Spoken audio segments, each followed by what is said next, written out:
Welcome, all of you, including my learned faculty for today, Chandrasekhar Sharma sir. He was always kind to us. Whenever we asked him, he is ready to share his views always with us. And, आज की हमारी special lecture series की कड़ी का ये तीसरा lecture है और चंद्रिका शर्मा साहब से मैंने जब रिक्वेस्ट की थी कि टॉपिक के लिए, तो पिछले 8-9 साल से जो मेरे दिमाग में कुछ खुरापा चल रही थी वो मैंने शेयर की थी, तो शायद कहीं ना कहीं उनका भी विचार मेरे दिमाग से कहीं मिलता हुआ मिल गया था। तो आज उन्होंने यही कहा है कि प्रेडिक्शन में रिजल्ट्स रियलाइज क्यों नहीं होते हैं, उसके पीछे क्या कारण हो सकते हैं, रोल ऑफ कर्मा है या कुछ और भी है, और कर्मा है तो कुंडली में से कैसे हम उसको देख सकें कि ये व्यक्ति कर्म करेगा या नहीं करेगा। इसी मुद्दे पे हमारी चर्चा हुई थी और चंद्रिका शर्मा साहब ने उनको शब्दों में पिरो के आपके सामने अपने अनुभव के आधार पर वो बताएंगे।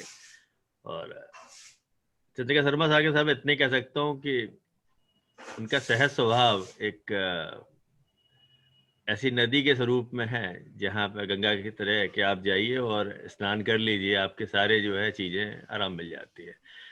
और ऐसा महसूस नहीं होता है कि जो अनुभवी हैं या जो नए स्टूडेंट्स हैं दोनों को कुछ नहीं मिला। ऐसा हमेशा लगेगा कि दोनों ही को कुछ ना कुछ मिल रहा है वहाँ पर। तो ऐसी सहज स्वभाव के साथ जैसे शर्मा साहब एक अच्छे वक्ता भी हैं और एक अच्छे ये कह सकते हैं कि मार्गदर्शक भी हैं। मैं उनका स्वागत करता हूँ और उनसे अनुरोध करूंगा कि हमारे अपने स्टूडेंट्स को अपने अनुभव के आधार पर जो भी ज्ञान आप आज देंगे उनके लिए लाभदायी होगा। उनको बुलाने से पहले मैं एक अनुरोध आप लोगों से करूंगा कि आप लोग अपने जब ज्वाइन करें तो म्यूट करके रखें, अदरवाइज अनजाने में आप लोग कभी भी अपने को अनम्यूट कर लेते हैं तो लेक्चर में बीच में बाधाएं उत्पन्न हो जाती हैं, क्योंकि वो ऑनलाइन में सबसे समस्या यही है कि दिखाई पड़ता नहीं कौन क्या कर रहा है, बोलने वाले के लय में थोड़ी सी फर्क पड़ता है। और दूसरा इसमें पार्टिसिपेंट की 100 की कैप है, तो आप लोग अपने को मल्टीपल आईडी से मत ज्वाइन कराइए, कोशिश करें कि मैक्सिमम लोगों को बेनिफिट मिल जाए, इसलिए एक ही आईडी से ज्वाइन करें, अन्यथा हम लोगों को फिर निकालना पड़ेगा, वो अनप्लेजेंट होता है हमेशा। मैं चार्ली सर से रिक्वेस्ट करूंगा कि चंद्रिका शर्मा सर से के लिए आप शुरुआत करने से पहले, चार्ली सर, चार्ली सर। हाँ जी बोल रहा हूँ sir please sir. Chandrashekhar Sharma ji professor है मान लो, और अनुभवी व्यक्ति अपने अनुभव के आधार पर जो भी आज आपको प्रसाद मिलेगा, जैसे रमेश चिंतक जी से मिला था कल, चंद्रशेखर जी भी अपने अनुभव के आधार पर जो भी टिप्स आपको देंगे, वो टिप्स जब तक आप ज्योतिष से जुड़े रहेंगे तब तक आपके पास उसका प्रयोग करना ही उचित रहेगा। इतना अनुभवी व्यक्ति है, उनको देखते ही मालूम पड़ गया that he has got lot of information for you to provide. Only thing आपके लेने की बात है, if you got patience you will always have। जितना आप ध्यान से सुनेंगे उतना आपको लाभदायक होगा, और विषय ज्ञानी है, therefore अपने बात पर इतना अटल से बात करेंगे कि वो 100 से 100% सत्य है। इसलिए आपसे अनुरोध है, ध्यान से सुनिए। Every word uttered by him is a gem for today's Jyotish seminar. I request Chandrasekhar ji to start. Thank you very much, Chari ji and Pradeep ji. for having invited me to share with you my thoughts on why sometimes predictions can go wrong. And can I request Pallav to bring in the slides which he has beautifully prepared? I only write rough notes or speak extempore, so maybe sometimes what is written and what I talk might differ. But I'm sure you are so kind, all of you, that you will excuse me for such. But one thing, I requested you and you have now started it. Very good, fine. Thank you. It's there, I sir. request you to put it on slide and you have done it. Thank you very much. ये बोल रहा हूँ. Thank you. So, today's topic is not complex, but it is something which always, strikes the mind of an astrologer. Both the budding ones and the learned ones, I mean, budding ones are also learned. Nobody goes into this complex subject unless he has an interest in that subject. Because there are too many variables, about a billion or so. And you have to choose one between them. Many times what happens, the predictions go wrong, or sometimes despite advice of the astrologer, a sincere advice of the astrologer, the Jataka does not follow his the path that is indicated to him. Now, why does this happen is something we are going to talk about. The basics, of course, everybody knows. Either the ascendant itself has not been fixed properly, because all bhavas relate to the the ascendant, the personality of the Jataka. Sometimes the astrologer himself might look at something else instead of what is actually in front of him. This can sometimes happen to everybody. As the planets affect the intellect and the actions of the Jataka, so does it for the astrologers also. So please remember this in mind, and if sometimes you make a wrong prediction, don't worry. We are now here talking about something which is beyond that. Sometimes Jataka does not act upon the advice of the astrologer. Now, how do results actually present themselves in your life or the Jataka's life? So we have to understand there are three principles. Why Hindus, everybody, the triangle is important to fix up something in the space. Otherwise, there is x-axis and y-axis. Without the z-axis point, you can't make something which is going to happen in future. So the natal planets, at least that is how I look at it, basically indicate Jataka's psyche, his way of thinking about all the bhavas that are there except the Lagna bhava, which he cannot see himself. See, that is for others to judge. Sir, sorry for disturbing you in between. No pardon. Sir sorry disturb कर रहा हूँ आपको बीच में.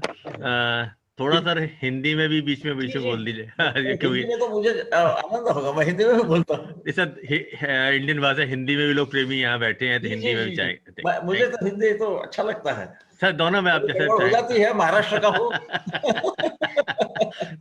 Thank you sir, thank you sir, thank you sir. Okay, जैसा कि मैं कह रहा था, हम आज इस विषय पे बात कर रहे हैं कि कभी कभी हमारे जो भविष्य कथन है इसमें कमी आ जाती है या वो हो नहीं पाता. इसके तीन प्रमुख कारण हैं. पहले तो यह है कि हो सकता है कि हमने जो लग्न है वो सही ढंग से उसे फिक्स नहीं किया, जिसको बोलते हैं हमने उसे निश्चित नहीं किया. ये खासकर जब 2 या 5 अंशों में या 29, 27 ऐसे अंशों में जब लग्न होता है तो ये संभावना होती है. ये एक बात है.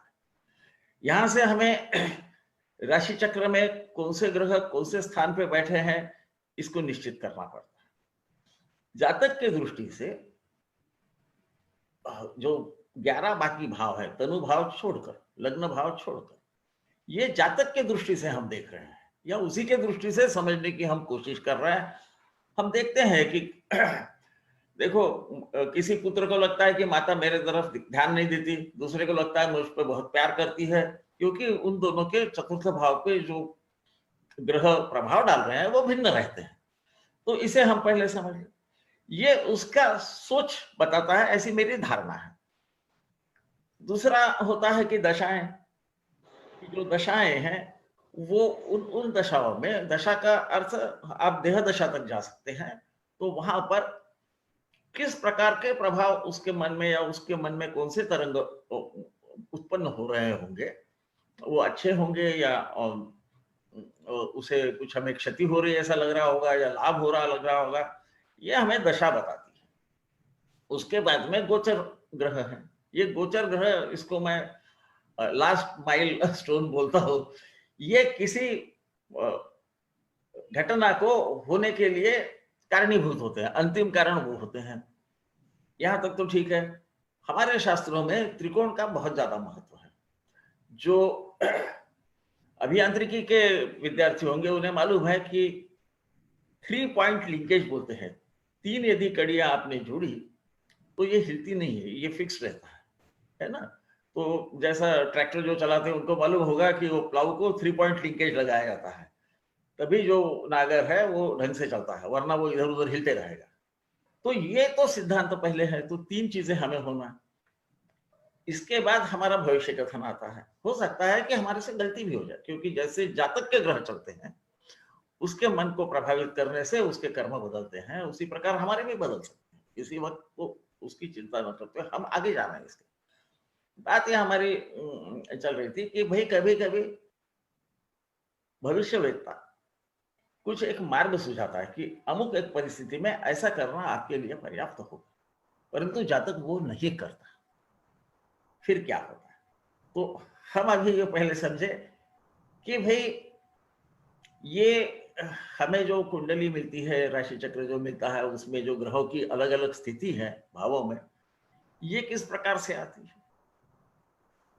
तो याज्ञवल्क्य जी ने अच्छा बोला है, दैव पुरुष कार्य कर्म सिद्धि व्यवस्थिता, कि दैव और पुरुष कार्य यानी आपका कर्म, इनसे दैव की सिद्धि होती है। आपको दैव कब मिलता है? दैवम अभिव्यक्तम पौरुषम पर्व दैहिकम। पिछले जन्म में हमने जो पुण्य पाप जो भी किए होंगे उसके फलस्वरूप हमें दैव मिलते हैं। जो दैव मिलता है वो कुंडली में विविध जगह पर विविध ग्रहों की विविध अंशों में, नवांशों में स्थिति जो है वो दर्शाती है। परंतु यदि हमें उस दैव को प्राप्त करना है, कर्म सिद्धि यदि हमें करनी है, तो उसके लिए क्या करना पड़ेगा? तो कर्म सिद्धि तो बोलते वो आगे जाके बोलते हैं। ये याज्ञवल्क्य है, जिनका याज्ञवल्क्य गार्गी संवाद प्रसिद्ध है, तो उसके बारे में मैं नहीं बोलता, आप लोग सब विद्वान है, आपको पता है। उन्होंने कहा यथा हेकेन चक्रेण रथस्य न गतिर्भवेत् तद्वत पुरुष कारेण विना दैवम न सिद्धति। इसलिए हमें यह समझना है कि हमने भविष्य कथन कर दिया, हमने जातक को यह भी सुझाया कि इस वक्त ये होने की संभावना है। आप इस प्रकार से यदि आपका क्या कहते हैं, अभी आजकल गड़बड़ हो जाती है, 3-4 भाषा में बोलता हूँ सर, तो आप मुझे माफ कीजिए। तो होता क्या है कि हमारा बिहेवियर कैसा होगा, हम किस प्रकार से व्यवहार करें, ये ज्योतिष उसे समझाता है, परंतु वो जातक उस प्रकार काम नहीं करता है। उसके फलस्वरूप भविष्य कथन कई बार गलत साबित होता है। इसके बारे में हम यदि हमारे गीता में जाए, क्योंकि ये वेदांग है ना, तो गीता को वेद और उपनिषदों का सार कहते हैं।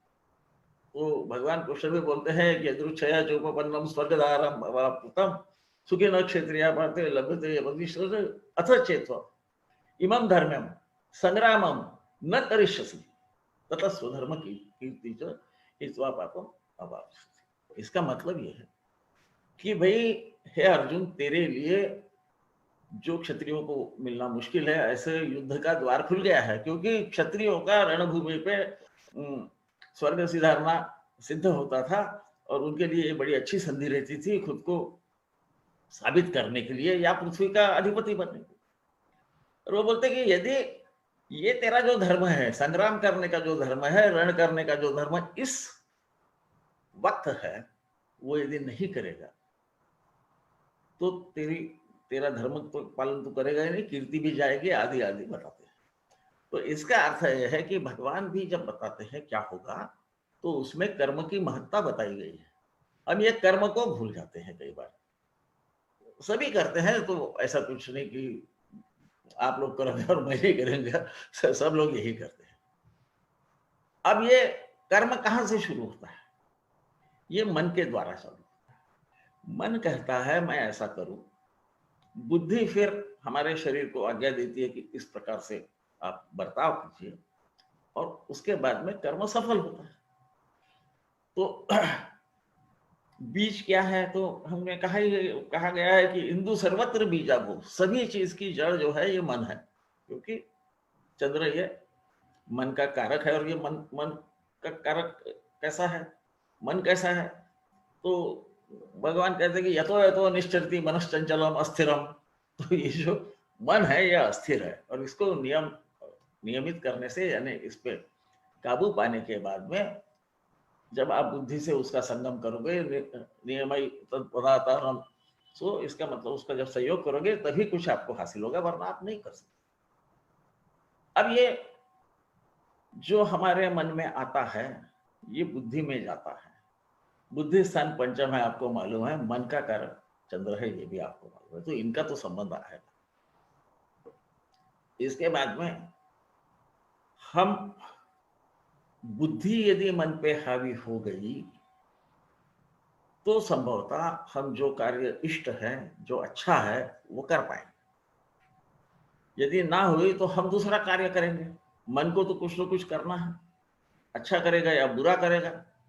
ये न समझिए कि हर एक का मन सब अच्छा करता है। इसीलिए हमारे ग्रह चक्र में 9 ग्रहों में से 7 तो पाप ग्रह हैं, मतलब 5 तो पूरे पाप ग्रह है, और बुध और चंद्र ये कभी पापी होते हैं, कभी शुभ होते हैं ना। तो ये तो हमारी मन की स्थिति बताता है। अब फिर इस बुद्धि को, जिसे हम अंग्रेजी में ब्रेन कहते हैं या मस्तिष्क कहते हैं, परंतु इसे बुद्धि कहना ज्यादा पर्याप्त होगा। इसको सहारा कौन देगा? 2 ही चीजें हैं जो हमें सहारा दे सकती है। पंचम भाव जो है ये हमें आए हुए अनुभव से हमने क्या सीखा, इसका उसे बुद्धि स्थान भी बोलते हैं, आप लोगों को पता ही है। परंतु ये एक्वायर्ड नॉलेज जिसे हम अंग्रेजी में कहते हैं, या हमें इस दुनिया में जो अनुभव आते हैं उससे हम जो सीख ले सकते हैं, उसका वो भाव है। और नवम भाव जो है, ये जो धर्म की बात भगवान कृष्ण भी कर रहे हैं, ये धर्म का अर्थ धारयति इति धर्मः, जो करना योग्य है उसे धर्म कहते हैं। इस धर्म का निर्देशक है, हमारे धर्म का भी निर्देशक है, क्योंकि वो भी हमें हमारे कर्तव्यों में सम्मिलित है कि भगवान की पूजा करना, अच्छा बोलना, ये सब धर्म में ही आता। तो ये नवम भाव, इन दोनों का संयोग यदि बराबर रहा तो नैसर्गिक है कि कुछ ना कुछ तो उसमें से मिलेगा। तो हम ये सोच रहे हैं कि ये कब ज्योतिषी की सलाह मानेगा या न मानेगा, और न मानने से उसके परिणाम न आने पे ज्योतिषी पर दोषारोपण कर सकता है, जातक है वो कर सकता है, उसको हमने छूट दी है। तो और ज्योतिषी भी कई बार उसे समझ में नहीं आता कि मैंने बिल्कुल सही बोला है, हुआ क्यों नहीं। तो जातक के कर्म के तरफ जरूर देखिए, उसे कर्म क्या करना ये बताना भी अपना धर्म ही है, ऐसा ज्योतिष ने समझ लेना चाहिए। उसे अच्छा लगे या ना लगे, हमारा कर्तव्य है बताना कि इस समय इसने क्या करना है। कर्म के बारे में मैं थोड़ा बोलूंगा, परंतु हम ये अब सोच रहे हैं कि ये कैसा क्या होगा। एक तो चंद्र है जो मन है, जो चंचल है, इसको क्षति या इसकी शक्ति, ये मन जब संभ्रम की स्थिति होगी तो क्या करेगा इसका निर्देश करता है। जब संभ्रम नहीं रहता हर आदमी सही काम करता है। फिर है सूर्य, ये सूर्य आत्मविश्वास का कारक है। इस सूर्य की खासियत ये है, आप लोगों को सबको पता है, मैं तो वही बोल रहा हूं जो आपको मालूम है, केवल दूसरे दृष्टिकोण से बोलने का। ये जैसा आत्मबल का स्वामी है या कारक है, ये आत्मबल हद से ज्यादा बढ़ गया तो इसे अंग्रेजी में ईगो कहते हैं। ये ईगो आने के बाद में, आत्म प्रौढ़ी आने के बाद में इंसान किसी की बात मानने को तैयार नहीं होता। उसे ऐसा लगता है कि मेरा ही सही है, बाकी लोगों का गलत। ये आपका खासकर जब सूर्य लग्न में वगैरह होगा तो इसके थोड़े बहुत अंश आपको नजर आएंगे जातक में। फिर ज्ञान कहाँ से लेना है? तो गुरु से लेते हैं। तो एस्ट्रोलॉजर भी जो भी आपको सलाह दे वो गुरु है। उसका कारक गुरु ग्रह भी है, हमें मालूम है, क्योंकि हम मंत्री कहते हैं ग्रहों के दरबार में उन्हें, पर मंत्री का अर्थ मिनिस्टर नहीं है। मिनिस्टर तो हमारा अभी डेमोक्रेसी होने के बाद का है, प्रजातंत्र होने के बाद। मंत्रणा जो देता है, जो सही सलाह देता है, उसे मंत्री कहा जाता है। इस अर्थ से गुरु और शुक्र मंत्री है। ये मंत्रणा कहाँ देते हैं, वो उनका जो कार्य क्षेत्र है वो अलग अलग है। और पंचम भाव है, ये मंत्र भाव कहा जाता है। अब ये मंत्र भाव जो है, ये मंत्र भाव मंत्र धारण करने की शक्ति को दर्शाता है। इसे तो बताने की जरूरत नहीं, आप लोगों को पता है। इसी वजह से ये कहां से आएगा मंत्र, तो ये नवम भाव से आता है ना। सही क्या है ये बताने वाला आपका सलाहकार सही रहा तो मंत्र आएगा नवम भाव से, वो पहुंचेगा पंचम। अब ये दोनों भाव में जब क्षति या इसमें क्षमता होती है, तो या तो जातक दिया हुआ जो सलाह है, जो अच्छी सलाह है, उसे नहीं मानेगा या मानेगा। ये दोनों चीजें।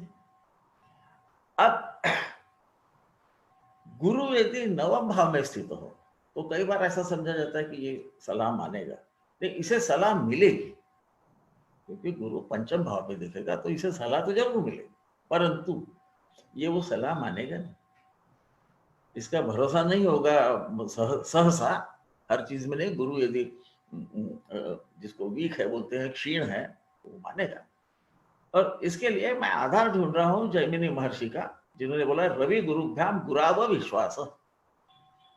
गुरु पे अविश्वास होता है रवि या गुरु वहां होने से। रवि का क्या संबंध है? रवि भी कारक है पिता का। आप जो व्यवसाय कर रहे हैं वहां पे जो आपसे बड़ा अधिकारी है, उसका जो भी आपको कुछ कानून समझाने की कोशिश करे या बोले इस मार्ग से जाओ, ऐसे चीजों में आपको समझ भी जाएगा। आप जैसे जैसे देखोगे राशि चक्र, यहाँ तो हम अकेला ग्रह है ऐसा मान रहे हैं, बाकी ग्रहों का कोई संबंध यहाँ नहीं ले रहे, आप उसको जोड़ सकते हैं।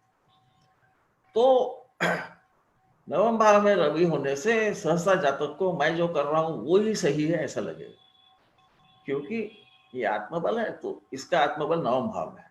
मैं जो कर रहा हूं मेरा ही सही है, ये आपको सहसा मिलेगा। औरंगजेब का यदि आप राशि चक्र देखोगे तो वहां पे रवि बैठा है और वो नवमांश में उच्च का है, तो क्या हुआ वो मैंने बताने की जरूरत नहीं है। तो रवि गुरुभ्याम गुराव विश्वास, यहाँ पर यदि ग्रह अलग है तो इसको विश्वास नहीं आएगा।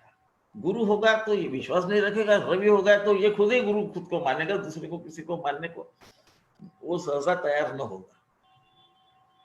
इन पे दृष्टि होगी तो ये मानेगा, है ना। फिर पंचम भाव पे यदि शुभ ग्रहों की दृष्टि होगी तो ये मंत्र धारण करने का इसमें सामर्थ्य होगा। मंत्र का मतलब हम जो मंत्र आदि देते हैं रेमेडी करके या ये उपाय है करके, वो नहीं। मंत्र का मतलब सही भी हो, आपकी सलाह भी होती, वो भी मंत्र आता है, परंतु सलाह होती। तो पंचम और नवम का ये एक अटूट संबंध है। अब हमें ये मालूम है कि कर्म के बिना ये जो भी है ये भी हासिल नहीं होने वाला। कर्म का भाव दशम भाव है। अब दशम भाव पे कोई यदि पाप प्रभाव हो तो ये कर्म वो करेगा ऐसा जरूरी नहीं है। ये पाप प्रभाव अलग अलग ढंग से पड़ते हैं, तो आप लोगों को मालूम है। मंगल सूर्य होगा तो शायद करेगा भी, परंतु सहसा ये दूसरे की सलाह मानना थोड़ा अड़चन जाएगा इस जातक। ये सलाह न मानने से उसके, क्योंकि हर जो भी आपको ग्रहों का प्रभाव दिख रहा है, हर ग्रह के दो हिस्से, एक अच्छा है एक बुरा। जैसा शनि हम देखते हैं, शनि के लिए लोगों को काफी डराया भी जाता है, लोग डर भी जाते हैं, परंतु वो तो या तो आलस से करेगा या ये बहुत ज्यादा काम करेगा, दो में से एक ही। है ना। एक वक्त दोनों काम कोई ग्रह नहीं करते। तो इसलिए जातक यानी भविष्यवेत्ता का काम यह है कि उसने देखना है कि इस ग्रह की ये जो शक्ति जो भी आ रही है वहां पर, उसको कौन से दिशा में हमने मोड़ देना है। तो वो नैसर्गिक है कि ऐसी ही सलाह देगा, परंतु ये जातक शायद न मान सके। यदि पंचम और नवम में कोई पाप प्रभाव है, पंचम का पाप प्रभाव होगा तो सहसा वो मानेगा नहीं, वो धारण करने के योग्य नहीं होगा, उसका ध्यान नहीं रहेगा ये क्या बोल रहा है। और नवम में यदि गुरु या रवि होगा तो इसका विश्वास नहीं होगा कि मुझे सही सलाह दी जा रही है। इसका दूसरा भी संबंध ऐसा आता है, आप देखेंगे जो बहुत पराक्रमी लोग रहते हैं सहसा उनके तृतीय भाव में पाप ग्रह रहते हैं। ये पाप ग्रह से वो पराक्रमी तो होते हैं, पर उनका खुद ही के पराक्रम में विश्वास होने से वो किसी की सलाह सहसा मानते नहीं। क्या ये कभी भी नहीं मानेंगे? अब इसकी कॉरोलरी जिसको बोलते हैं कि आगे क्या होता है, ये क्या कभी नहीं मानेंगे? नहीं, ऐसा नहीं, क्योंकि ये कर्तव्य जो है या ये कर्म जो है ये भी काल सापेक्ष है। हमारा पूरा शास्त्र काल की ही विविध वक्त में काल हमारे मन में क्या क्या तरंगे पैदा करता है, इसी का द्योतक है। तो काल सापेक्ष होने से यदि गोचर में उस समय शुभ ग्रह नवम पे देख रहा होगा तो हो सकता है कि ऐसा भी आदमी गुरु पे उस वक्त के लिए केवल विश्वास रखे, आगे रखेगा कि नहीं इसका कोई भरोसा नहीं है, क्योंकि उसका मूल स्वभाव नहीं है। वो जाएगा तो देखो गुरु पे अविश्वास करने के लिए गुरु के पास जाना पड़ेगा, नहीं तो अविश्वास कैसा करेगा? तो ये सलाह तो मांगेगा, परंतु ये करेगा क्या, ये थोड़ा विचार करना पड़ेगा। इसलिए हमें उसलिए बहुत ज्यादा नर्वस होने की जरूरत नहीं है, संभ्रम में पड़ने की जरूरत नहीं है कि भाई क्यों नहीं हुआ। जब नहीं होता है हमारा भविष्य का तो ये जरूर देखिएगा उसने वो कर्म किया कि नहीं। आपको 90% समय उसने आपने बताया उसके विरुद्ध कर्म किया, यही नजर आएगा, बशर्ते कि उसका लग्न सही है और उस वक्त हमने सही उसका विश्लेषण करके उसे बताया है। तो इन चीजों को हमें देखना पड़ेगा और इसी प्रकार से हम जब भविष्य कथन करते हैं, ऐसा भी हमारा कर्तव्य एक ही है कि वो अज्ञान तिमिरांध से, आज आप सुन ही रहे थे गुरु की जो डेफिनेशन है, तो अज्ञान के अंधेरे से उसे ज्ञान का प्रकाश देके किसी को भी बाहर लाना। तो जब हमारे पास कोई पूछने आता है वो तकलीफ में होता है, वो उस वक्त तो उसको कुछ दिखाई, हम बोलते हैं ना कुछ दिखाई नहीं दे रहा मुझे अब रास्ता, वो अज्ञान ही है। इसको ज्ञान देने की कोशिश करना है तो हमें उसको सही समय में बताना आवश्यक होगा, परंतु वो उस वक्त करेगा कि नहीं, ये उस समय के गोचर के पंचम नवम भाव पे क्या प्रभाव है, उसके मूल ग्रह कहाँ बैठे हैं। सूर्य अति बलशाली तो नहीं है कि ये नहीं मानेगा, ये भी हो सकता है। इसे आप जरूर देखिए, उसके बाद में दिए हुए जो फल है वो सहसा सही आएंगे, परंतु उसके लिए आपको खुद को दोष हर वक्त देने की कोई जरूरत नहीं कि मैंने बोला फिर भी क्यों नहीं हुआ। तो संभव था उस समय योग्य कर्म नहीं किया गया, इस वजह से हुआ है। गुरु रवि चंद्र इन पे तो विशेष ध्यान तो रखना ही है, परंतु उसी के साथ पंचम और नवम भाव पे ध्यान रखना बहुत जरूरी है। उस वक्त का गोचर की बात कर रहा हूं। हो सकता है कि उसके मन में तरंग उठे कि मैं ऐसा करूं, परंतु वो सचमुच करेगा कि नहीं करेगा, तो ये बुद्धि यदि बहुत ज्यादा शक्तिमान हो गई तो ये सलाह ही नहीं मानेगी। तो इसे हम ध्यान में रखेंगे। इस वजह से ऐसे सब संभ्रम की स्थिति कभी कभी पैदा हो जाती है। दूसरा एक ऐसा है कि कई बार आपने देखा होगा कि यदि 11वें में राहु स्थित हो, उसके अनेक अर्थ है, हर वक्त ऐसा ही होगा ऐसा नहीं। तो इसको सलाह देने वाले जो सही है वो अच्छे नहीं लगेंगे, जो गलत सलाह देते वो अच्छे लगेंगे। वो मित्र का भाव है और उसका सीधा संबंध पंचम से आता है। तो पंचम में केतु चला जाता है, दी हुई सलाह ये ना ले, एक्सेप्ट न करे, उसे स्वीकार न करे, ये संभव है। इसलिए पंचम नवम गुरु, चंद्र और सूर्य, इनको अवश्य देखा जाए। चंद्र की खासियत फिर ये है, अब ये तो मैं मेरा अनुभव बताता हूँ, आप लोगों को पता होगा, ये जब पूर्ण पक्ष बली होता है तो ये भावना प्रधान ज्यादा हो जाता है। अमावस का होगा तो ये भावना प्रधान तो नहीं होगा, भावनाओं से डगमगा गए नहीं, ऐसा अनुभव आपको जरूर आप लोगों को मिला होगा। और उसका मैं उदाहरण ऐसा देता हूँ कि वो तो पानी है, जल है, तो गिलास में आपने यदि जल भर के चलने की कोशिश की तो वो थोड़ा बहुत हिलते रहेगा, उसमें पानी नहीं रहेगा तो हिलेगा नहीं, मन है ना वो। तो ऐसा नहीं कि उसे भावना नहीं रहती, परंतु कई बार आपत्ति आने के बाद में उसका हिलने का प्रमाण कम से कम बाहर के लोगों को नहीं दिखाई देता इतना। यदि पक्ष बल में कमजोर चंद्र होने से वो ज्यादा होता है, ज्यादा होगा यदि पक्ष बल में तो थोड़ा बहुत चंचल स्वभाव उसमें दिखेगा। पूर्णिमा का यदि होगा तो कई बार आपको दिखेगा या कुछ खरीदने जाएगा एक, लेके भलती चीज वापस आ जाएगा, या कुछ लेने में उसको दिक्कत आती रहेगी, निश्चित करने में। ऐसे लोगों को सलाह की बहुत जरूरत है, और ज्योतिष्य का काम अच्छी सलाह देना है। अच्छी सलाह देने के बाद में उसे फल जो प्राप्त होंगे नहीं, वो उसी के कर्म के मिल रहे, हमने हमारा कर्म कर दिया है।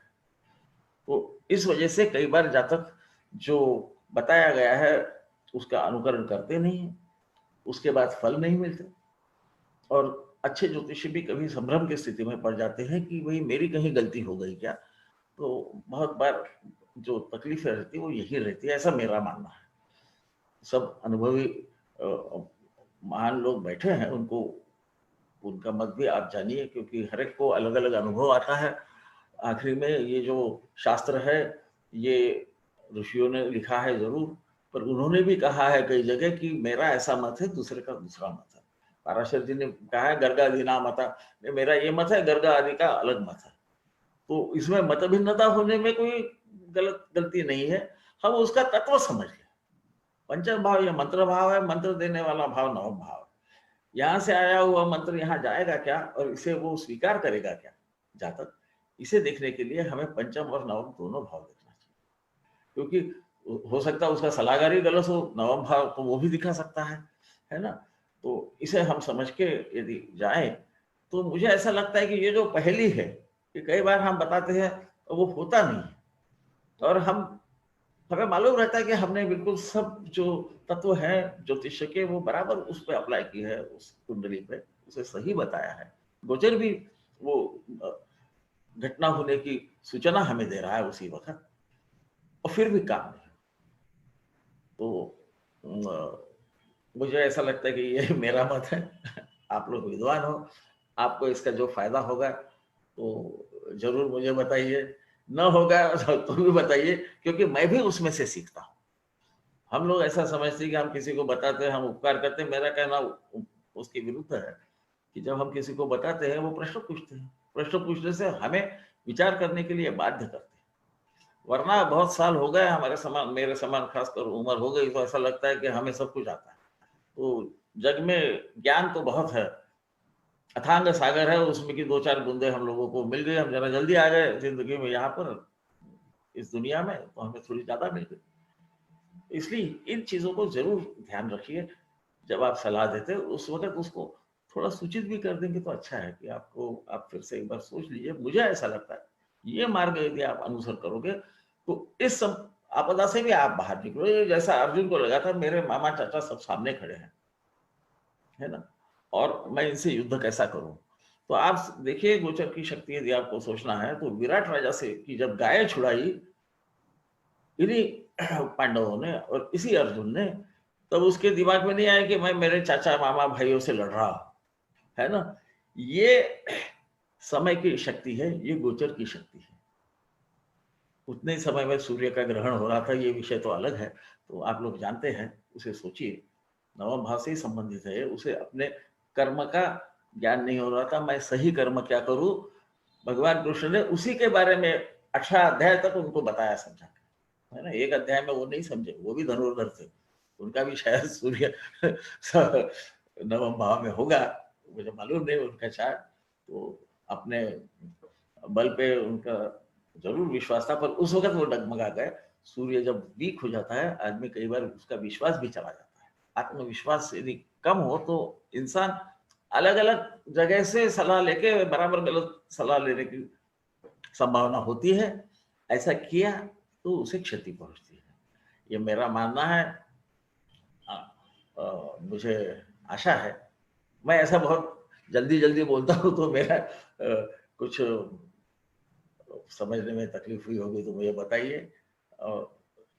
मैं दोनों तीनों भाषा में बोलता हूँ, यानी मराठी, हिंदी और अंग्रेजी में तो मैं बोल सकता हूँ। संस्कृत मुझे समझती है, मैं उसका पंडित वगैरह नहीं हूँ। लोग बोलते हैं तो वो उनका महानता है, संस्कृत पंडित होने के लिए बरसों लग जाते हैं। तो मैं आप लोगों की यदि आज्ञा हो तो इस भाषण को यहाँ विराम देना चाहता हूँ। कुछ प्रश्न होंगे तो जरूर पूछिए। धन्यवाद सर। आप में से अगर कोई प्रश्न पूछना चाहता है तो या तो हाथ रेज कर दें या हैंड रेज कर दें या अनम्यूट करके एक एक करके पूछते जाएं। सोमनाथ जी पूछिए। Yes mister Somnath. सर नमस्कार, मैं सोमनाथ शुक्ला। आपसे काफी ज्ञान की प्राप्ति होती है सर। आपको फॉलो करता हूं मैं यूट्यूब में। आप और सर प्रश्न आज के संदर्भ में मेरा ये है जी कि जितना पढ़ने में मिलता है कि पंचम भाव को संचित कर्म से जोड़ा गया, षष्ठम भाव को प्रारब्ध कर्म से जोड़ा गया। और योग लिटरेचर में एक ऐसी बात आती है कि जब प्रारब्ध कटता है तो संचित कर्म कटना शुरू होता है। तो क्या पंचम भाव ऑपरेट करे, उसके लिए क्या ये जरूरी है कि पहले षष्ठम भाव अपने आप में ऑपरेट हो और वो एग्जॉस्ट हो और फिर पंचम भाव में आए? आपका प्रश्न, मेरा मानना ऐसा है कि हमें जन्म मिलकर जो कुंडली मिल गई, इसमें हमारा प्रारब्ध संचित सब आ जाता है जी। और मैं थोड़ा सहारा तो भगवत गीता से लेता हूँ। कृष्ण को हम योगेश्वर कहते थे और ऐसे भी वेदों में, पुराणों में भी आपको मिलेगा काफी जगह। याज्ञवल्क्य वगैरह पढ़ेंगे, वहां पर भी आएगा। आपके कर्म के बगैर कुछ तो आपको भुगतना पड़ता है। ये जो भुगतना पड़ता है ना, ये मेरे दृष्टि में हम जिस परिवार में जन्म लेते हैं, तो जन्म लेने के बाद में वो तो हमने सब ले लिया, क्योंकि हमने वो बुद्धि ले ली, वो वर्ण ले लिया, वो शरीर ले लिया, और हमारे माँ बाप की परिस्थिति होगी तो हमें शिक्षण मिलेगा ना मिलेगा, जो भी है। बचपन में 12 साल तक जब तक हम खुद का निर्णय खुद नहीं कर सकते। अब उसके बाद जो है हमारे जो रोग आदि हैं, ये तो हमारे पुराने जो भी कर्म है उसका हमको भुगतना है, वो भुगतने पड़ेंगे। परंतु उसमें हम कमी कैसे, उसकी यदि तीव्रता है उसे कम करने के लिए इस जन्म में कर्म करने से ही वो थोड़ी कम हो सकती। कुछ तो नहीं होगी, जो दृढ़मूल कर्म जिसे बोलते हैं, वो हम कुछ भी कर लेंगे तो उसमें कोई फर्क पड़ने वाला नहीं। मेरा रंग गोरा नहीं होने वाला है ना, मैं कुछ भी कर लूं तो आप कोई उपाय बताओगे तो भी होगा नहीं। तो पंचम भाव या अनुभव का भाव है, ऐसा मैं उसको मंत्र भाव कहा गया, मंत्र ना मिलने का भाव कहा गया। ये संचित पंचम वगैरह इसलिए है, उसका मेरे ख्याल से जो हम उसको ऐसा जोड़ना चाहते हैं, ये नवम भाव पिता का है और पंचम जो है वो दोनों का है, यानी आपके पितामह का भी है और पुत्र का भी। इसलिए ऐसा माना हो। ऐसा कहीं मुझे पुरातन ग्रंथों में ऐसा नहीं दिखा। उन्होंने ये कहा ये कर्म तो आपको भुगतना है। ये जो शिथिल मूल कर्म जो बोलते हैं, हमारे से अनजाने में जो कुछ हो जाता है, अच्छा या बुरा जो भी, इसको हम बदल सकते हैं कर्म के माध्यम से। और इसलिए प्रारब्ध भी क्या है या संचित भी क्या है, पुराने जन्म में हमें जो अनुभव आया वही है, वो वहीं से आप सीख सकते है ना। तो यानी अर्थात ये मेरा मानना है। तो वो बोलते हैं कि बहु में व्यतीता नहीं, मेरे बहुत जन्म हो गए, तेरे भी हो गए अर्जुन, पर तुझे कुछ याद नहीं है, मुझे याद है, ऐसा कृष्ण भगवान बोलते हैं। तो मुझे ऐसा लगता है उनका इशारा इस तरफ है वो ये भी बोलते हैं कि यदि ये तू कर्म नहीं करेगा तो तेरी बदनामी हो जाएगी। इसे ध्यान से समझ लीजिए कि भगवान ने ये कहा कि आप ये कर्म नहीं करोगे, आपकी बदनामी हो जाएगी। आप कर्म करोगे तो दो में से एक फल मिलेगा, और दोनों भी अच्छे फल है। क्षत्रिय होने से आप रणभूमि पे यदि मारे भी गए तो आप स्वर्ग को प्राप्त करोगे, और जिंदा रहे तो इस पृथ्वी पे राज करोगे। तो यदि ऐसा हम मान ले कि प्रारब्ध सभी पूरा प्रारब्ध ही है, तो फिर क्रियामण कर्म जो हम इस जन्म में करते हैं इसका कोई महत्व ही ना रहे। अच्छा, इसका कोई महत्व न रहे तो हमें मंत्र करने को बताओ, उपाय करने को बताओ, उससे भी कुछ नहीं होने वाला। हमें कुछ तो एक मानना पड़ेगा ना। तो मुझे ऐसा लगता है कि संचित जो है वो तो है। हम ज्योतिष इसलिए कि इसमें से बाहर कैसा निकला। जैसा आप कई बार देखोगे, थोड़ा लंबा हो रहा होगा पर मैं बताने की कोशिश करता हूँ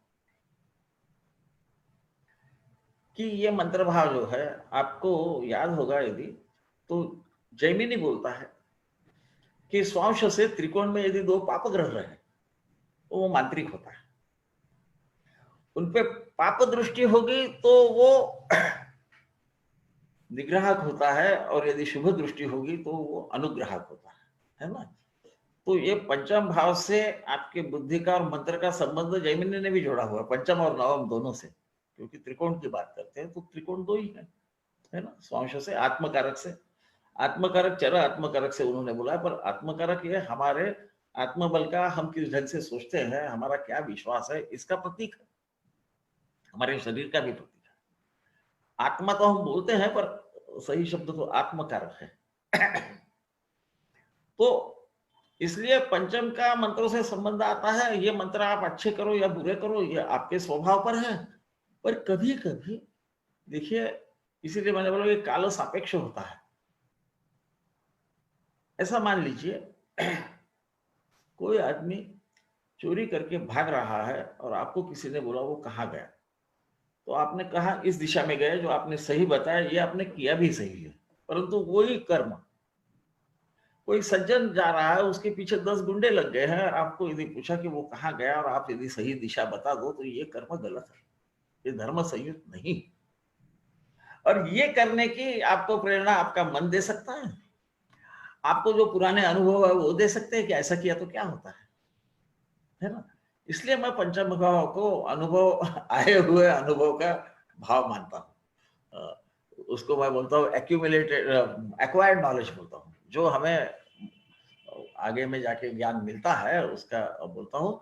उसका कर्म से नैसर्गिक है कि प्रारब्ध के बगैर हमें ये कुंडली नहीं मिलेगी, संचित कुछ होगा, उसी के फल हम भुगतते हैं। वो पूर्व देहिक है, जिसके बारे में याज्ञवल्क्य जी ने कहा है, ये जो दैव जो है, ये पूर्व देह में हमने जो किया उससे दैव मिलता है।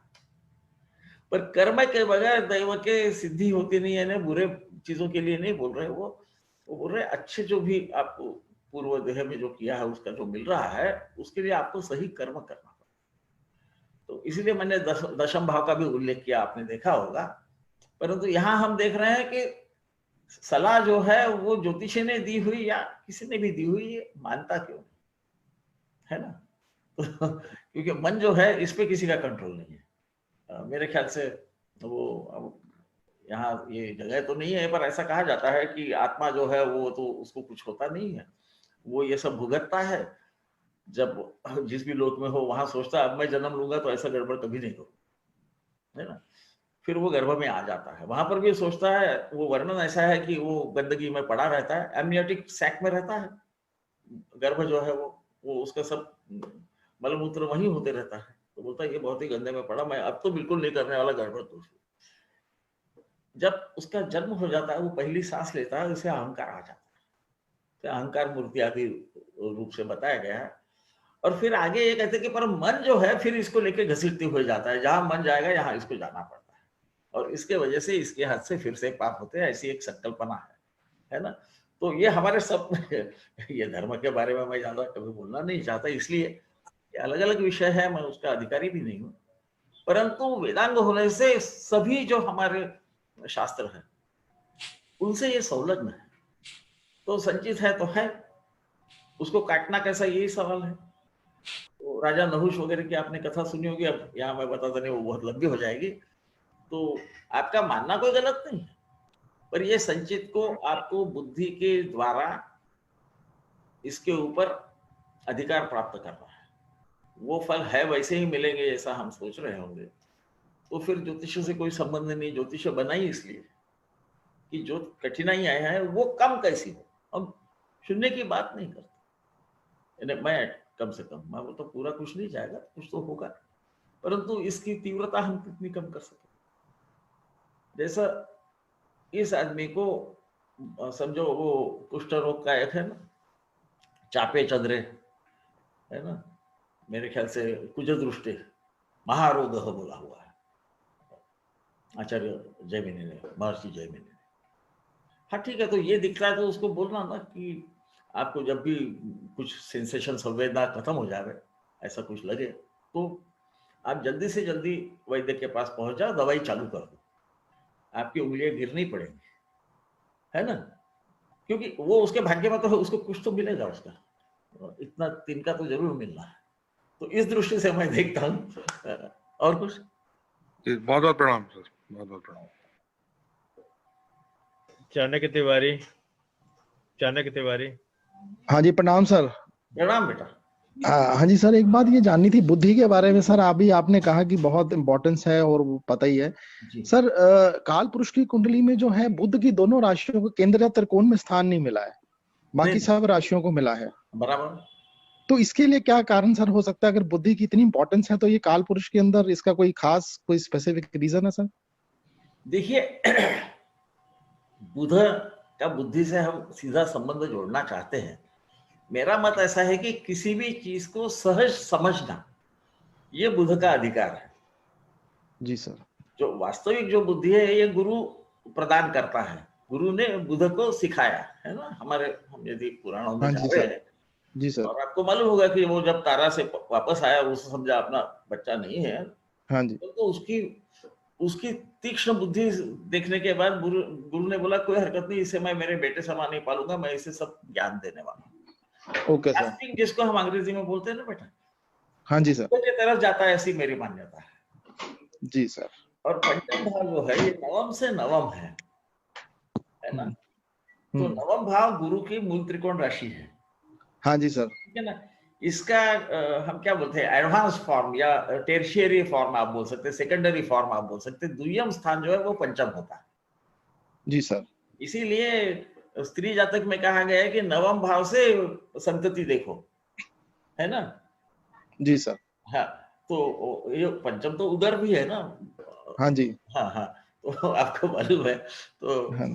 पर क्या मेरे उम्र में ना मैं ऐसा समझता हूँ, किसी को नहीं समझता, मुझे ही समझता, इसलिए उसको जरा विस्तार से बताने की कोशिश करता हूँ।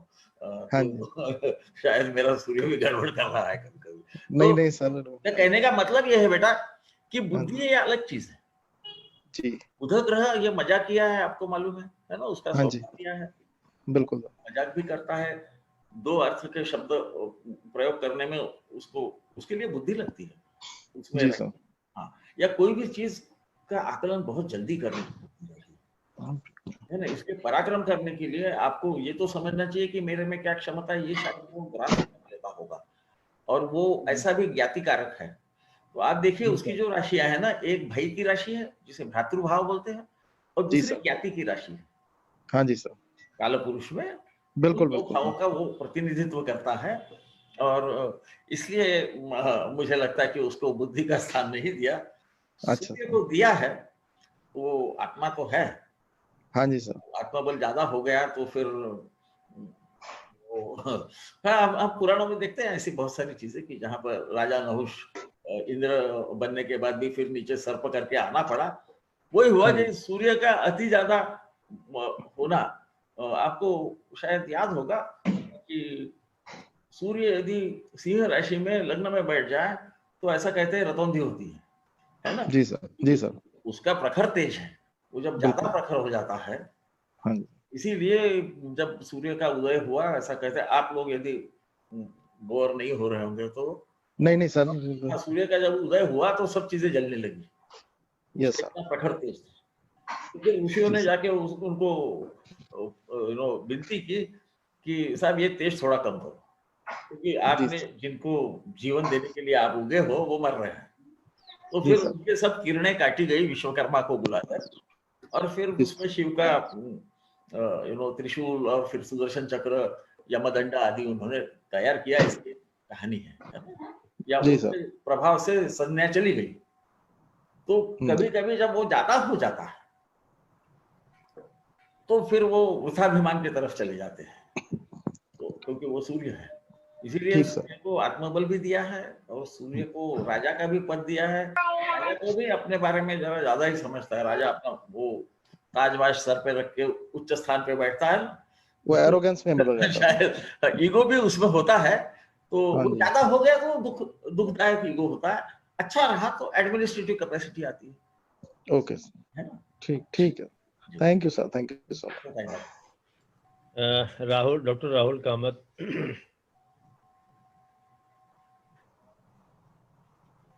अनम्यूट करें डॉक्टर राहुल जी, आप अनम्यूट करें अपने। जी मेरी आवाज सुनाई दे रही है अभी? जी जी, पूछिए। शर्मा जी नमस्ते। और प्रणाम। मैंने आपका एक बार प्रश्न कुंडली के बारे में पढ़ा था, आपने लिखा हुआ, तो मुझे बहुत भाया था। तो मेरा बहुत सुधार है सर। मेरा क्वेश्चन ये है कि इसका जो कॉन्टेक्स्ट है वो ये है कि संचित कर्म और प्रेडिक्शंस नहीं होना, फलित जो बताया गया वो एक्चुअली नहीं मैनिफेस्ट होना, ये कॉन्टेक्स्ट है क्वेश्चन का। तो आपने जो अभी बताया कि जो भी एडवाइस या जो भी मंत्र दिए जाते हैं वो 5th हाउस में उसकी क्षमता है वो मंत्र लेने की या एक्ट करने की। जी।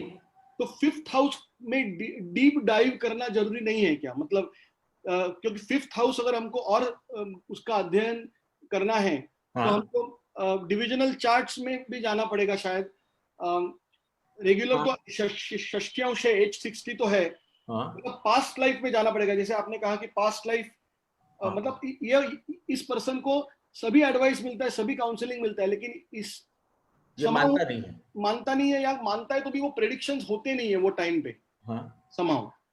फिर इसके बारे में जरा आप विवरण करेंगे। H5 और H5 भी एक डिविजनल चार्ट है जो अपना जो षोडश वर्ग में नहीं है, लेकिन वो फिर भी से तो उसके बारे में आप जरा बताएं। और उसमें कोरोलरी है क्वेश्चन में कि सपोजिंग जातक को बताया गया है कि आप विदेश जाएंगे ये पर्टिकुलर पीरियड में, बहुत स्ट्रांग योग है जाने का और उसको बताया गया है, लेकिन वो समाव जाता नहीं है, लेकिन वो उसी ग्रह के अंतरदशा में या प्रत्यंतर दशा में दूसरी दशा में वो उसको आता है बराबर योग बराबर। तो उसमें बहुत बार राहु केतु का रोल है, ऐसे मुझे पता नहीं, ऐसा लगता है। तो ये राहु केतु का भी संबंध अगर ये क्वेश्चन में है क्या? मतलब देखो राहु, यदि मैंने जैसा कहा कि आपने देखा भी होगा। अच्छा, एक बात मैं बहुत स्पष्ट करना चाहता हूँ, कम से कम ये शायद मेरे उम्र का कारण होगा, जिस वक्त हमने पढ़ते थे, छोटा था मैं, तो मैं ये सोचता हूँ कि ये षोडश वर्ग की जो कुंडलियां हैं या जो भी डिविजनल चार्ट्स हैं, हम जिसे डी चार्ट बोलते हैं, इसमें ग्रह की शक्ति देखी जाती है। सर पंचम भाव से यदि संबंधित है तो वो पुत्र का भी भाव है, परंतु हम सप्तम D7 देखते हैं ना, D7 आजकल अंग्रेजी में सप्तमांश देखते हैं, परंतु उसको छोड़ दीजिए। विश्वपद बल नाम का एक अध्याय दिया हुआ है पराशरी में, वहां से शक्ति देखी जाती है। ये शक्ति आखिरी में फलस्वरूप तो होगी राशि कुंडली में, क्योंकि राशि कुंडली ये एक दृष्टि से आप सत्य है बोलो, क्योंकि वहां जो तनुभाव है उसी वक्त आपका जन्म हुआ है ना। और इसके जो अलग अलग भाव, जैसे पंचम भाव से संबंधित चीजें, फिर आपको पंचमेश, पंचम का कारक है ना, ये पंचमांश कुंडली में कहाँ स्थित है ये देख के आपको उसका एनालिसिस करना शायद पड़ेगा। मैं उनको स्टैंड अलोन चार्ट नहीं मानता, ये मैं पहले ही स्पष्ट कर देता हूँ। केवल मैं नवमांश में, जब पाराशर जी बोलते हैं कि स्वांश से देखो, तो उसे नवमांश कुंडली में ही देखना चाहिए, ऐसा मेरा मत है। वो गलत भी हो सकता है। कारक अंश बोलने पे उसी जिस अंश में पड़ा है वो अंश को राशि चक्र में लेके वहां देखना चाहिए, ऐसा मुझे लगता है। ये मेरी भूल भी हो सकती है, क्योंकि किसी को भी पूरा नॉलेज नहीं है। हमारे ऋषि मुनि भी बोलते थे कि गर्ग ने ऐसा बोला, मरीचि ने ऐसा बोला, मैं ऐसा बोलता हूँ। तो इसे कृपया समझ लीजिए, मैं ऐसा नहीं बोलता कि मेरा मत ये अंतिम मत है। ये अंतिम मत होता तो 18 प्रवर्तकों की जरूरत नहीं पड़ती, और उसके बाद में आचार्य आदि आदि आदि, या एक ही वराहमीर पे अनेक टीकाएं नहीं होती है ना। परंतु आपने जो प्रश्न पूछा उसके बारे में हम ऐसा बोलते हैं, राहु केतु का संबंध आता है, उनकी स्थिति कहाँ है इसका मूल क्या राशि चक्र में सहसा चतुर्थ दशम में यदि होंगे तो वो संभावना ज्यादा बढ़ जाती है। केतु खासकर यदि चतुर्थ में होगा तो वो मातृभूमि को छोड़ देना, माता को छोड़ देना आदि, ग्रेजुएशन के वक्त अपना कोर्स भी छोड़ देना आदि को दर्शाता है। और मेरा अभी भी मानना ऐसे कि घटना होने के वक्त जो सबसे नीचे लेवल की दशा है उसका प्रभाव ज्यादा हो। महादशा में कुछ होता है ये जो हम बोलते हैं ना, तो मेरा थोड़ा सा भिन्न मत है, शायद इसलिए कि मैं इंजीनियरिंग किया हूँ, या शायद मेरी ऐसी भी कुरापति बुद्धि है। तो मेरा ऐसा मानना है 16 साल की गुरु की महादशा रहती है, तो 16 साल तो शादी किसी की होती नहीं है, या कोई शिक्षण भी लेता नहीं है, कोई बैंक में भी नहीं जाता काम करने को, है ना। तो इसी के कारण नीचे की दशा दी गई है। ये और समय का ज्ञान, उसमें आपको 99% ट्रांजिट का यानी गोचर के पाप ग्रहों का 12वें पे कुछ प्रभाव होने का या चतुर्थ पे प्रभाव होने का नजर आएगा। जब आप जैसा बोले ना कि भाई उस वक्त नहीं हुआ बाद में हुआ, वो जब गया उस वक्त का यदि आप गोचर देखोगे तो आपको दिखेगा। उसकी मेरी एक बड़ी, अंग्रेजी में हम क्रूड बोलते हैं, क्रूड एनालॉजी है। तो मैं बोलता हूँ कि भाई पिस्तौल तो जो है वो तो हमारा राशि चार्ट है, वो तो कैपेसिटी बताता है कि ऐसा हो सकता है, और दशाएं जो है वो उसमें की गोलियां हैं, है ना, क्योंकि बगैर गोली से तो कोई काम नहीं करेगा। परंतु जो ट्रिगर है ना आखिरी का वो ट्रांजिट को मैं मानता हूँ। तो आप देखिए कि जब पाप प्रभाव 12वें पे पड़ेगा, चतुर्थ सप्तम पे पड़ेगा, ऐसे वक्त जाने की संभावना ज्यादा, या जिसके कुंडली में ऐसा होगा ही पहले से, इसका शायद बाहर जाना ज्यादा अच्छा होगा। हम उसको दूसरे ढंग से ले ले कि ज्यादा अच्छा होगा इसका बाहर जाना, वरना इसको लिखा तो है कि इसने यहाँ दुख भोगना, क्योंकि चतुर्थ में पाप ग्रह बैठे हैं, सप्तम में पाप ग्रह बैठे हैं, 12वें में पाप ग्रह या पाप ग्रहों का प्रभाव। ज्योतिषी उनको बाहर निकालने की कोशिश करता है, बाहर निकलने के बाद वो सफल हो सकते हैं। प्रभु रामचंद्र के आप वो जब राशि चक्र देखेंगे तो आपको मैं क्या बोल रहा हूँ वो आप उससे शायद सहमति हो जाएगी कि देखिए वो खुद होके नहीं गए, शुरू में कई को वो बुराई लेनी पड़ी, है ना। और प्रभु रामचंद्र जैसे उनका प्रवास शुरू हुआ, जिसे हम रामायण कहते हैं, राम का आया, तो उनकी कीर्ति बढ़ते गई। वो दक्षिण में गए, रावण के समान बलाढ्य शत्रु को पराभव करने की वजह से फिर उनको देवत्व की संज्ञा के तरफ आ गए। वापस आने के बाद में फिर से उनको बहुत तकलीफ हुई, आप समझते होंगे। तो कभी कभी वो जो मूल राशि चक्र है वो कुछ बताता है, नहीं गए तो क्या होगा, गए तो क्या होगा। हमारी कोशिश ये रहती है कि इसके दुष्परिणाम कम करने के लिए तो क्या कर, और किस समय करके लिए मुझे ऐसा लगता है देह दशा सूक्ष्म दशा लेवल तक जाना चाहिए, परंतु उसमें पहले आप अंतरदशा लेवल तक ही देख लीजिए साधारण ठीक हो रहा है क्या, क्योंकि उसी चक्र का 2 बार 3 बार करने के बाद हमें ये निश्चित हो जाएगा कि इसका जन्म का समय सही है। क्योंकि वरना क्या होता है कि आप देखिए सूक्ष्म दशा या देह दशा के टाइम में 2-4 सेकंड का फर्क होने से 20-25 दिन का फर्क पड़ जाएगा, है ना। और मेरे उम्र के होंगे तो ज्यादा पड़ेगा, जैसी उम्र बढ़ती है ना, हाँ वो फासला बढ़ते जाता है। तो इसलिए लोअर लेवल के दशाओं का महत्व ज्यादा है, इसीलिए फलाने के दशा में इसके अंतर दशा में फल होगा, इस प्रकार का आपको मेरे ख्याल से चंद्रकला नाड़ी आदि में भी दिखेगा। तो उसका कारण वो है, वरना ये नीचे की दशा देने की जरूरत नहीं थी यार। 18 साल राहु की दशा है तो 18 साल बुरे या 18 साल बहुत अच्छे कभी किसी के नहीं जा सकते, क्योंकि ये जो शनि और गुरु है ना, ये 2.5 साल 1 साल वाले ये भी अपना काम करते रहते हैं। तो मैं जरा क्रूड पद्धति से बता रहा हूँ डॉक्टर साहब, आप मुझे समझ लीजिए। मुझे लार्जर देन लाइफ उदाहरण देने की बुरी आदत है, ऐसा मेरे को हमारी मिसेस बोलते रहती है कि आप मुझे उदाहरण बता देते। बहुत बढ़िया। परंतु आप सोचिए कि ऐसा ही होगा। हाँ, उसने नहीं किया तो क्या होगा, तो उसके जो बुरे परिणाम है वो होंगे। हमारे यहाँ यदि मैलेफिक्स है तो मैलेफिक्स में ऊर्जा है, ऐसा मैं मानता हूँ। वो मैलेफिक्स यदि रहते तो हम किसी ग्रह की पूजा नहीं करते। इनमें ऊर्जा जरा ज्यादा है, और ये ज्यादा ऊर्जा कभी कभी तकलीफ भी दे सकती है। अग्नि जो है ये यदि कम प्रमाण में है तो हमारे को रोटी सेक के देता है। ये अग्नि यदि भड़क जाए और बड़वानल बन जाए तो जंगल के जंगल, शहर के शहर बर्बाद कर सकता है ना।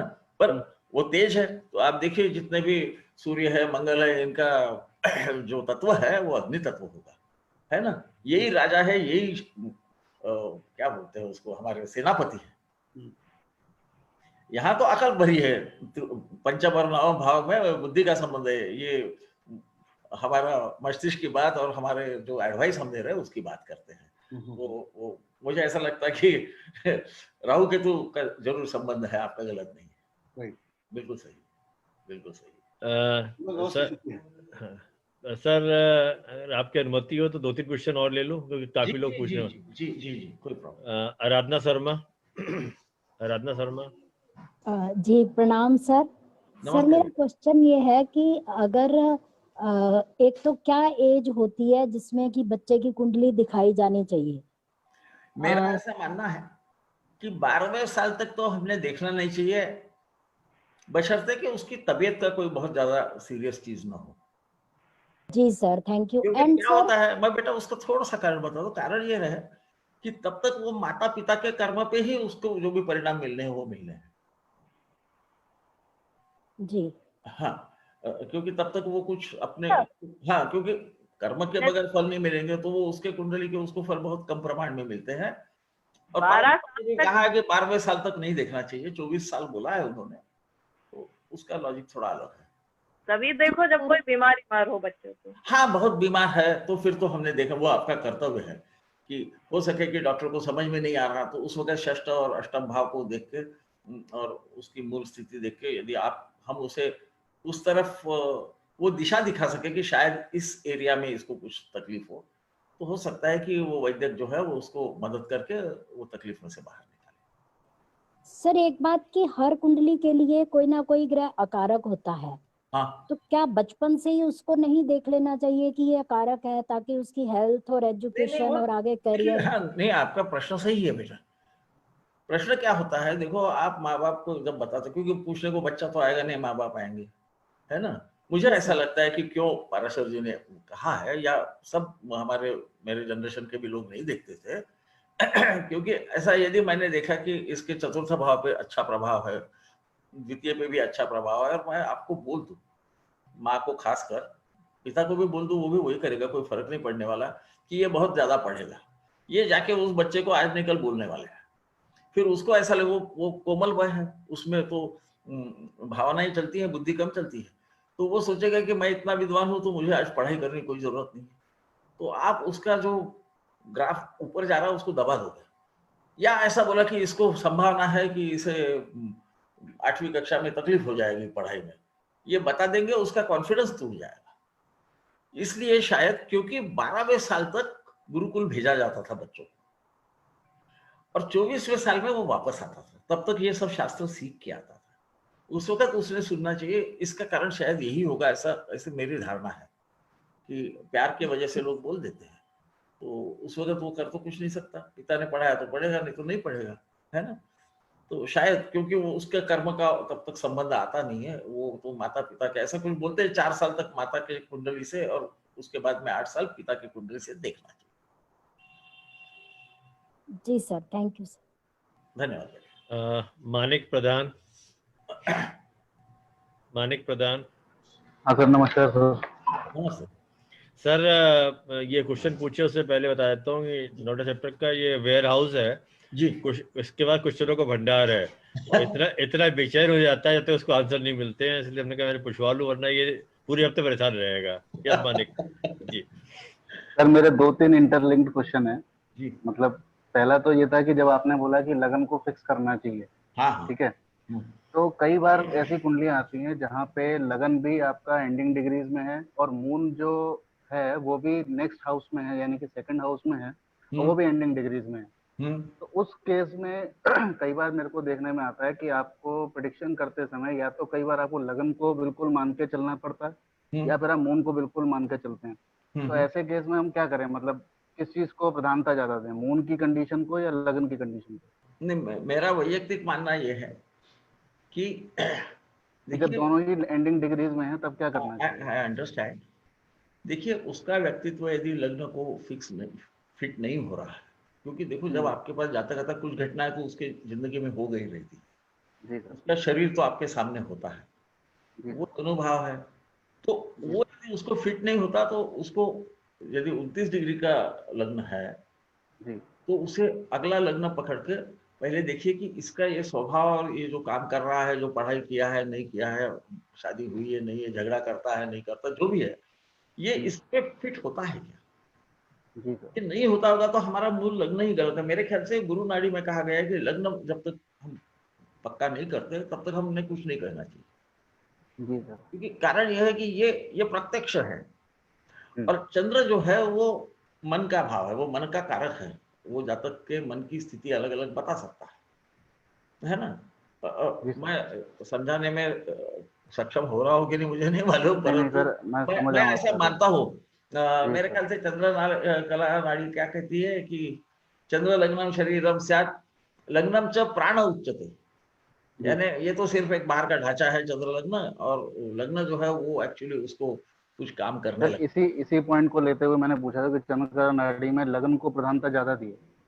हाँ, नहीं नैसर्गिक है ना, क्योंकि देखिए लग्न मेरी तनु है ना सब। देखिए आप ऐसा समझिए कि यदि गुरु लग्न पे देख रहा है ना, एक बहुत ही मोटा माटा, यानी इसमें बाकी ग्रह नहीं है ऐसा हम समझ रहे हैं जी सर, तो वो सहसा, और खासकर यदि वो स्त्री राशि होगी या चंद्र या शुक्र के समान जलकारक ग्रह बैठे होंगे तो वो स्थूलत्व को प्राप्त होगा।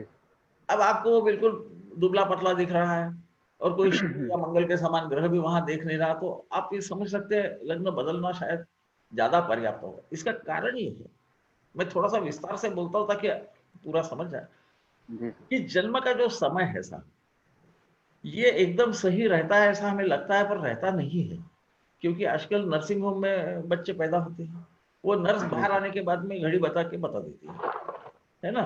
फिर उसमें ऐसे अलग अलग मत है कि अम्बिलिकल कॉर्ड काटने के बाद में यानी जन्म हो गया, कोई बोलता शिरोदर्शन सर, किसी का कहना है कि भूमि पत्तन यानी जमीन पे कभी गिरता नहीं है बच्चा, पर एनीवे क्योंकि वो शब्द लिखे अलग अलग हैं, परंतु ऐसा बोलते हैं कि शरीर प्राण संयोगो जन्म, ऐसा कहा गया है। जब तक वो सांस नहीं लेगा खुद के बलबूते, उसके फेफड़े उस वक्त वो रोता है। ये रोने का समय बहुत कम बार देखा जाता है। कभी कभी बच्चों को डायरेक्टली ऑक्सीजन ट्रेन में लेके गए रहते हैं, और फिर ऐसे वक्त जब लग्न की डेफिनेशन आती है तो हमारा कर्तव्य है कि लग्न सही है क्या पहले दिन, क्योंकि उसके बगैर बाकी भावों का कुछ समझ नहीं वाला। ऐसी मेरी मान्यता है। चंद्र लग्न हमारे महाराष्ट्र में देखा जाता था पहले, चंद्र लग्न से ही एक लग्न कुंडली और एक चंद्र कुंडली निकालते थे, है ना, परंतु उसका कारण थोड़ा सा भिन्न है, वो जरा विस्तार से कभी बताएंगे। एक चीज और थी सर कि हमने मतलब शास्त्र पढ़ लिया, ठीक है, कई साल तक हम उस चीज का अध्ययन कर रहे हैं, और कई बार ऐसा होता है कि प्रेडिक्शन नहीं निकलती जी। और कई बार ऐसा भी होता है कि चार्ट हमने बनाया और टाइम गलत है, फिर भी प्रेडिक्शन आ जाती है। हाँ, होता है। तो उस समय क्या इंटरप्रेटर, मतलब जो रीडिंग कर रहा है या जो बता रहा है, क्या उसकी दशा मैटर कर रही है, इस वजह से सही जा रहा है? नहीं, मुझे ऐसा लगता है ऐसे वक्त जब गलत चार्ट देख के हम सही जब बताते हैं तो वो जातक का समय आया है। अच्छा। मैं ऐसा भी समझता हूँ कि जब भी वो सही होता है तो परमेश्वर की इच्छा थी कि इसको सही सुनाई दे, तो वो हमारे मुख से केवल बुलवाता है। ऐसी मेरी धारणा है। अब मेरी जनरेशन पुरानी है ना, तो आप सही कह रहे थे। मैंने अक्सर देखा है कि हुआ है ऐसा हुआ तो मैं कभी मेरे साथ भी हुआ है, मैं आपको बताऊं बेटा, मेरे साथ भी हुआ है। और पहले मैं जब यंग था तो मैं उसको वापस बुलवा के बोलता अरे गलती हो गई, ऐसा हो गया। बाद में मुझे ये ख्याल में आ गया, जब फीडबैक आते हैं लोग बहुत अच्छे रहते हैं बताते हैं, तो मुझे बाद में ये ख्याल हो गया कि ऐसा यदि हो गया तो कुछ भी नहीं बोलना, वही सही होने वाला है, क्योंकि उसका समय आया है, मेरा नहीं उसका समय। अच्छा मैं अभी ऐसी गलती नहीं करता। मानिक के प्रश्न पर सर इतने क्या, और मैं भी चाहूंगा ऐड करना कि कभी कभी जेन्युइन प्रश्न पूछने वाला जब आता है तो जेन्युइन आंसर निकल जाता है। अक्सर अक्सर सर ज्योतिष में ही देखा गया है कि जो पूछने आता है जाता है वो टेस्ट करने आता है, पूछने नहीं आता। जी कई बार होता है। हाँ सर, जेन्युइन प्रश्न का जेन्युइन आंसर मिलता है, अगर प्रश्न जेन्युइन नहीं है तो आंसर भी नहीं मिलेगा। नहीं मिलेगा, सही बात। सर एक लास्ट चीज पूछूंगा बस। हाँ बेटा। सर कि मैं बेटा बोल रहा हूँ, मेरी उम्र 74 है, आपकी बड़ी होगी तो मुझे बताते जाइए। नहीं छोटा है सर, बहुत छोटा हूँ सर, बहुत छोटा हूँ ये आपके पौत्र के बराबर है सर ये भी।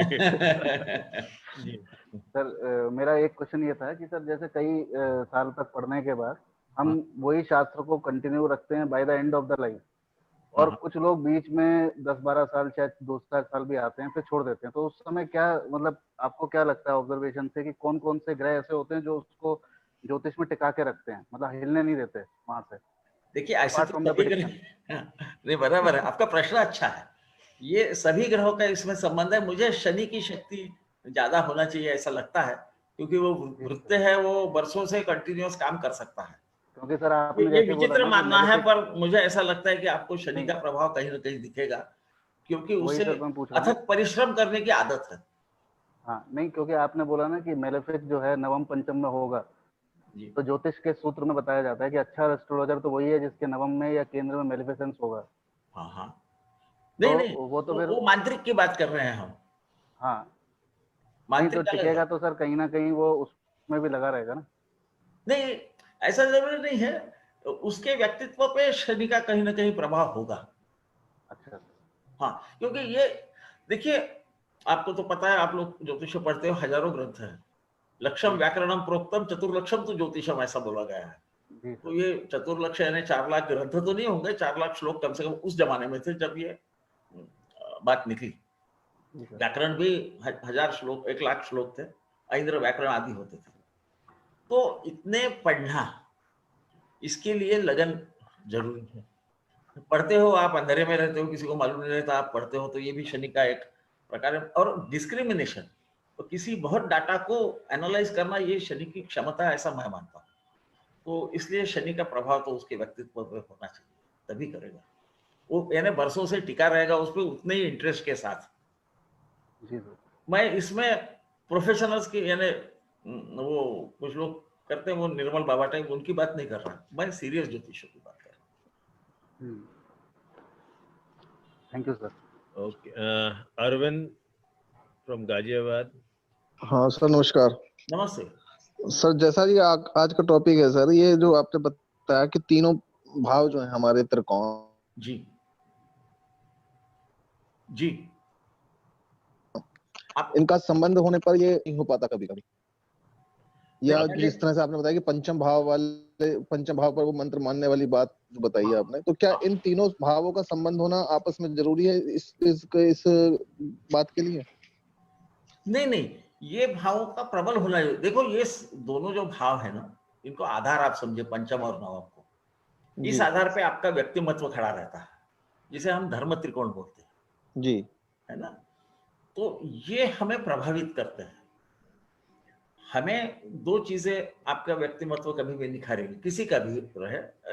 मेरी ऐसी भावना है, ये कलयुग में मैं बोल रहा हूँ फिर भी, कि आप अनुभव से क्या सीखें और आप सही वक्त पे सही कर्तव्य आपका करते हैं क्या। ये यदि चीजें अच्छी रही या सही आपको जो सलाह दी गई उसे स्वीकारते हैं क्या, इस पे आपका व्यक्तिमत्व निर्भर होता है। मैं इस ढंग से उसे देखता हूं। तो जो भी आपको यदि किसी ने सही सलाह दी, आपने नहीं मानी, तो क्या होगा, तो कुछ तो भी तो निगेटिव होगा ना, क्योंकि यदि वो सलाह सही होगी तो वो अच्छे के लिए होगी। वही जानना चाह रहा था सर मैं, जब वो सलाह मानने के लिए क्या इन तीनों का कुछ आपसी संबंध होना जरूरी है? तीनों का नहीं, इन पे किन ग्रहों का प्रभाव है। अच्छा, और उसमें इसका मन क्या, क्योंकि आखिरी में मन करता है। ये आप कृपया समझ लीजिए कि मन जो है ना, ये एक एक्शन चालू कर देता है, तो फिर बुद्धि पे यदि मन हावी हो गया तो वो गलत करने की संभावना ज्यादा रहती है। चंद्र को कामी भी बोला गया है, चंद्र के जो मतलब है ना, देखना चाहिए। हाँ, और काम के वजह से काफी चीजें, काम का मतलब किसी भी चीज की कामना होना। काम का मतलब आजकल तो केवल सेक्स वगैरह समझते हैं, नहीं, काम का मतलब किसी भी चीज की इच्छा होना। इच्छा होने पे विद्वान लोग भी गलती कर सकते हैं, है ना। तो इसलिए चंद्र भी उसको क्षति नहीं होना का मतलब मैं सहसा राहु वगैरह से क्षति होना मानता हूँ ग्रहों की ज्यादा, क्योंकि वो सर इन भावों के आवरण कर देते हैं, तो उसको पूरा समझ में नहीं आता जी। इन भावों के सर मालिक जो है वो उनका अस्त होने पर भी क्या ये इम्पैक्ट करेगा इन चीजों को? हाँ, देखो, भाव का मालिक और भाव ये एक दूसरे से जुड़े हुए हैं। भाव के मालिक में शक्ति होगी तो वो भाव में जाएगी, है ना। या भाव यदि प्रबल होगा तो मालिक को उसका असर होगा, क्योंकि भाव कब प्रबल होता है, गुरु और बुध यदि देखते हैं या भावाधिपति देखता है तो भाव प्रबल होता है ना। परंतु उसमें देखो कुंडली में हमें ऐसे प्योर भाव नहीं मिलते ना, कोई ना कोई ग्रह उस पर इन्फ्लुएंस करते रहते, वो भाव का स्वभाव बदल देते। जी जी, ये बदले हुए स्वभाव के लिए हम देखते हैं। और दूसरा कि इसका ईगो कितना है, मैं यदि खुद ही बहुत विद्वान समझता हूं तो मैं किसी की सलाह नहीं मानूंगा सर, सही है ना। तो सूर्य है ना, सूर्य के सामने तो सभी अस्त हो जाते हैं, जब वो प्रखर हो जाता है सबको अस्त कर देता है। तो इसलिए, और मन जो है ये चंचल है जी, इसीलिए योग में भी बोला गया है कि मन और बुद्धि को एक करो, उसी को योग कहा गया। तो अगर सूर्य इन तीनों भावों में से किसी में भी हो, मतलब जो आपने त्रिकोण भाव बताया ये कारक है इन चीजों के, तो वहां फिर इन्फ्लुएंस करेगा ना वो बिल्कुल इन्फ्लुएंस करेगा। यदि नवम भाव में है तो उसको मेरा धर्म ही सबसे श्रेष्ठ है ऐसा लगेगा। देखिए मैं बोल रहा हूँ बाकी ग्रहों को छोड़ के ना, लगने में होगा तो मैं सर्वश्रेष्ठ हूँ ऐसा लगेगा, सूर्य है ना साहब वो। और पंचम में होगा तो मेरा एडवांस नॉलेज जो ये सर्वश्रेष्ठ है ऐसा उसे लगेगा जी। नवम में होने पर उसे लगेगा जो मेरा धर्म श्रेष्ठ है। हाँ, अब वो यदि बहुत ज्यादा शक्तिशाली होगा तो ये वो उस नियत यानी लेवल तक जाएगा जहां उसका तकलीफ होगी जी। हमें हमारे एक्वायर्ड नॉलेज पे अभिमान होना कोई गलत नहीं है, पर वृथाभिमान जो है वो गड्ढे में ले जाता है, समझ गए ना। तो जब एक्सेस हो जाता है सूर्य की ताकत ज्यादा यदि हो, धन्यवाद, हाँ तो होती है। इसीलिए आपको कई बार देखेंगे कि डिक्टेटर्स वगैरह के सूर्य बहुत ज्यादा पावरफुल रहते हैं।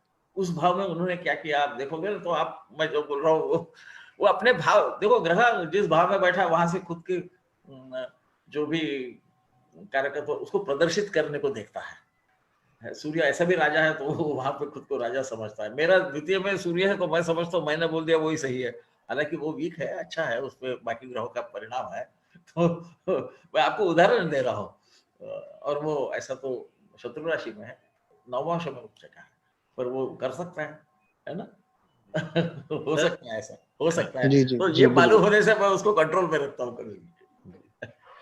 सर 2-3 प्रश्न और ले लूं अगर आपकी अनुमति जी जी जी। आप सर पानी आज इतवार है ना साहब, कोई प्रॉब्लम नहीं है। ये सर पानी पीना चाहेंगे बीच में सर आप क्या? हाँ बिल्कुल बिल्कुल, मैं भी हाँ नहीं आप पानी पी लें 2 मिनट का, हाँ 2 मिनट ब्रेक कर लेते हैं फिर प्रश्न पूछते हैं। जी जी 2 मिनट का ब्रेक करके फिर पानी।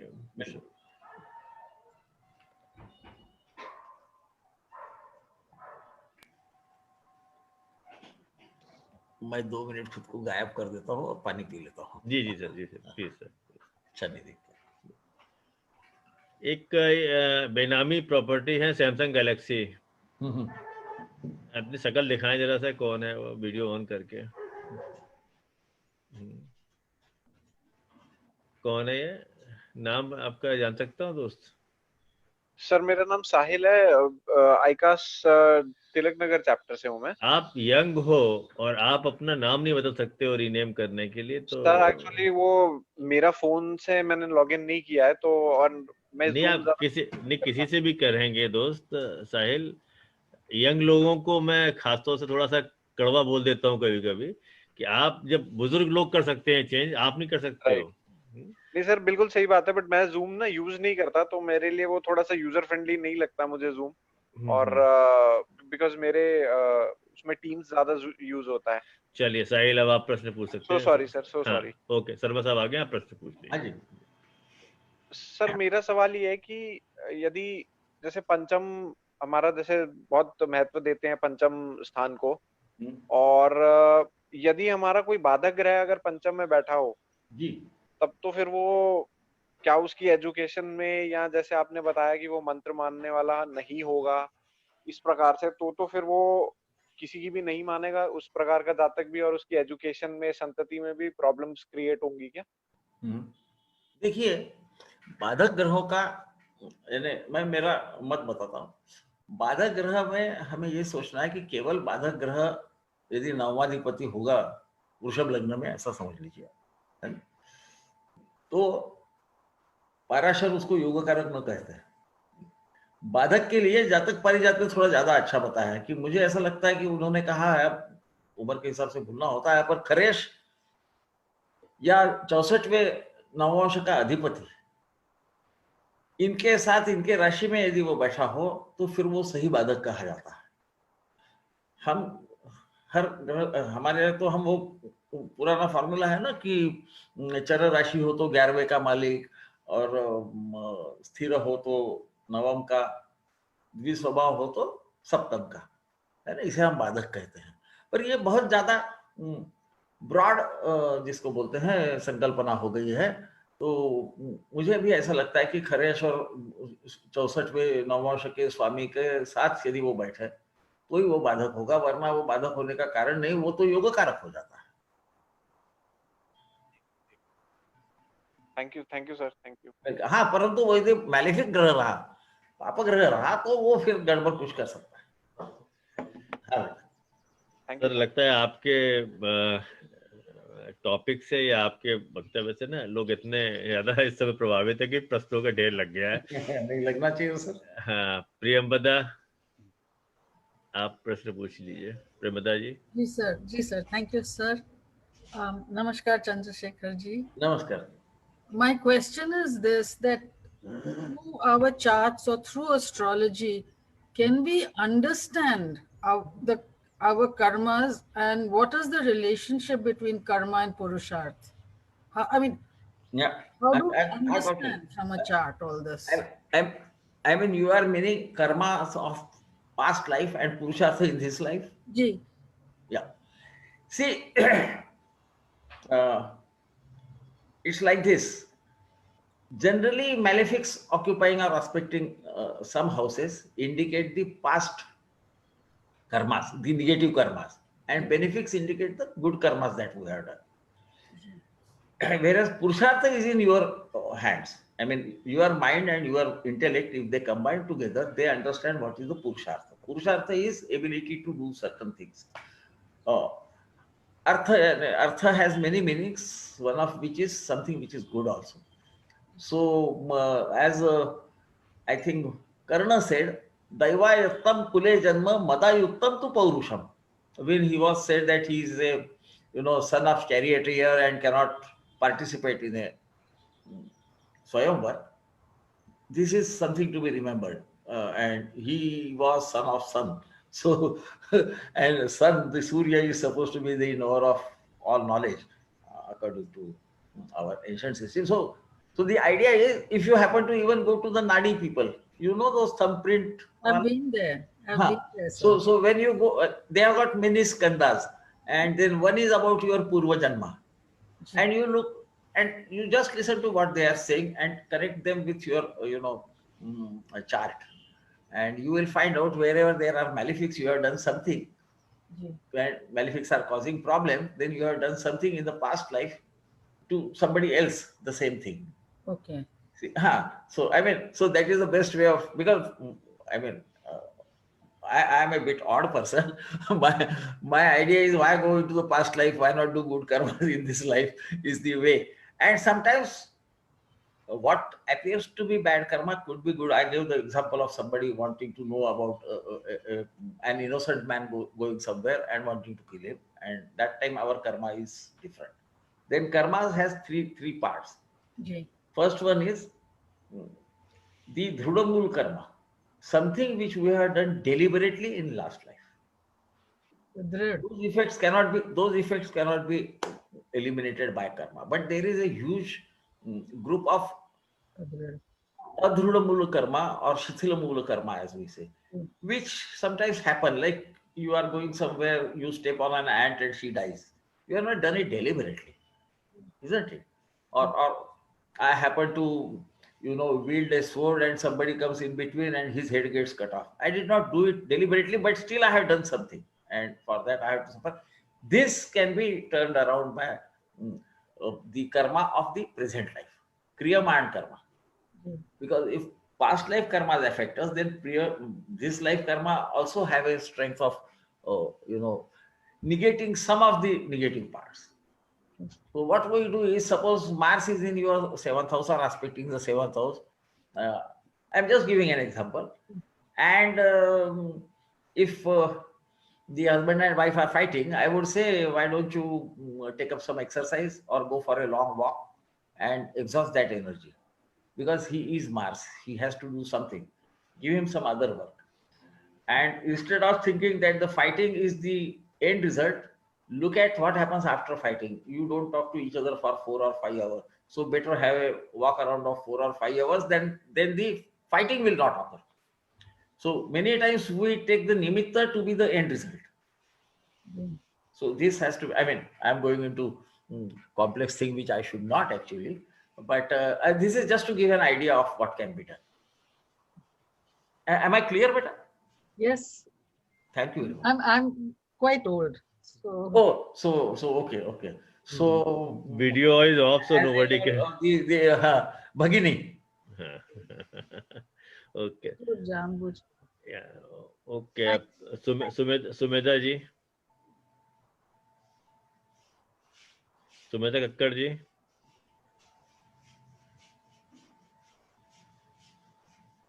सुमेधा कक्कड़ जी अनम्यूट कर रहे हैं अगर आप हैं तो। पुनीत बैल। नमस्कार सर, प्रणाम। नमस्ते सर, एक बहुत छोटा सा क्लैरिफिकेशन था। आपने 5th हाउस और 9th हाउस पे सूर्य और बृहस्पति की पोजीशन पे कि वो मंत्रणा ले पाएगा या मंत्रणा को मानेगा या धर्म, मेरा धर्म ही अव्वल है, वो था। अगर इनका एस्पेक्ट हो, लेट्स से सूर्य अगर 9th हाउस को देख रहा हो तो उसका क्या पॉजिटिव रहता है, नेगेटिव रहता है इसी कॉन्टेक्स्ट में? नहीं, वो एस्पेक्ट करे तो वो positive, I would say it is not negative. Sir नमस्कार। नमस्ते। ठीक है सर, थैंक यू। वेलकम बेटा। ये सुमेधा जी पूछिए। हाँ सर, मेरा क्वेश्चन सर के एक क्वेश्चन का था, 12 ईयर वाली बात से ही थोड़ा कनेक्टेड था। जैसे हम लोग सब लोग पढ़े ही हैं और पढ़ाते भी हैं कि 12 साल के बाद ही बच्चे की देखना चाहिए, क्योंकि 4 साल वो अपने माता के, फिर पिता के, फिर अपने पूर्व कर्मों के जो पाप और पुण्य उनके फल भोगता है। लेकिन सर एक क्वेश्चन थोड़ा सा अलग है इससे कि उस समय बच्चे को बिल्कुल, क्योंकि बुद्धि नहीं होती, अपने अच्छे भले का ज्ञान ही नहीं होता। लेकिन सर मान लीजिए कोई लड़की है और ये लड़का है, अब उसको ज्ञान तो है नहीं सर, लेकिन 12 साल तक वो ये सोचना शुरू कर देता है, नॉर्मल लड़की है और नॉर्मली लड़का है मान लीजिए, और वो सोचता है कि मुझे ट्रांसमैन बनना है या मतलब गर्ल वुमेन, आजकल बहुत चला हुआ है ये चीजें, जबकि उसको कोई प्रॉब्लम नहीं है। तो सर फिर उस स्थिति में क्या होगा, उस स्थिति में क्या करना चाहिए सर? क्या कोई रेमेडी भी है? क्योंकि ऐसी 1-2 बारी मेरे सामने कुछ ऐसी चीजें आई तो बड़ा अजीब सा ही लगा। नहीं मैं समझ सकता हूँ, क्वेश्चन बहुत अलग ही है क्योंकि बच्चा बिल्कुल नॉर्मल है।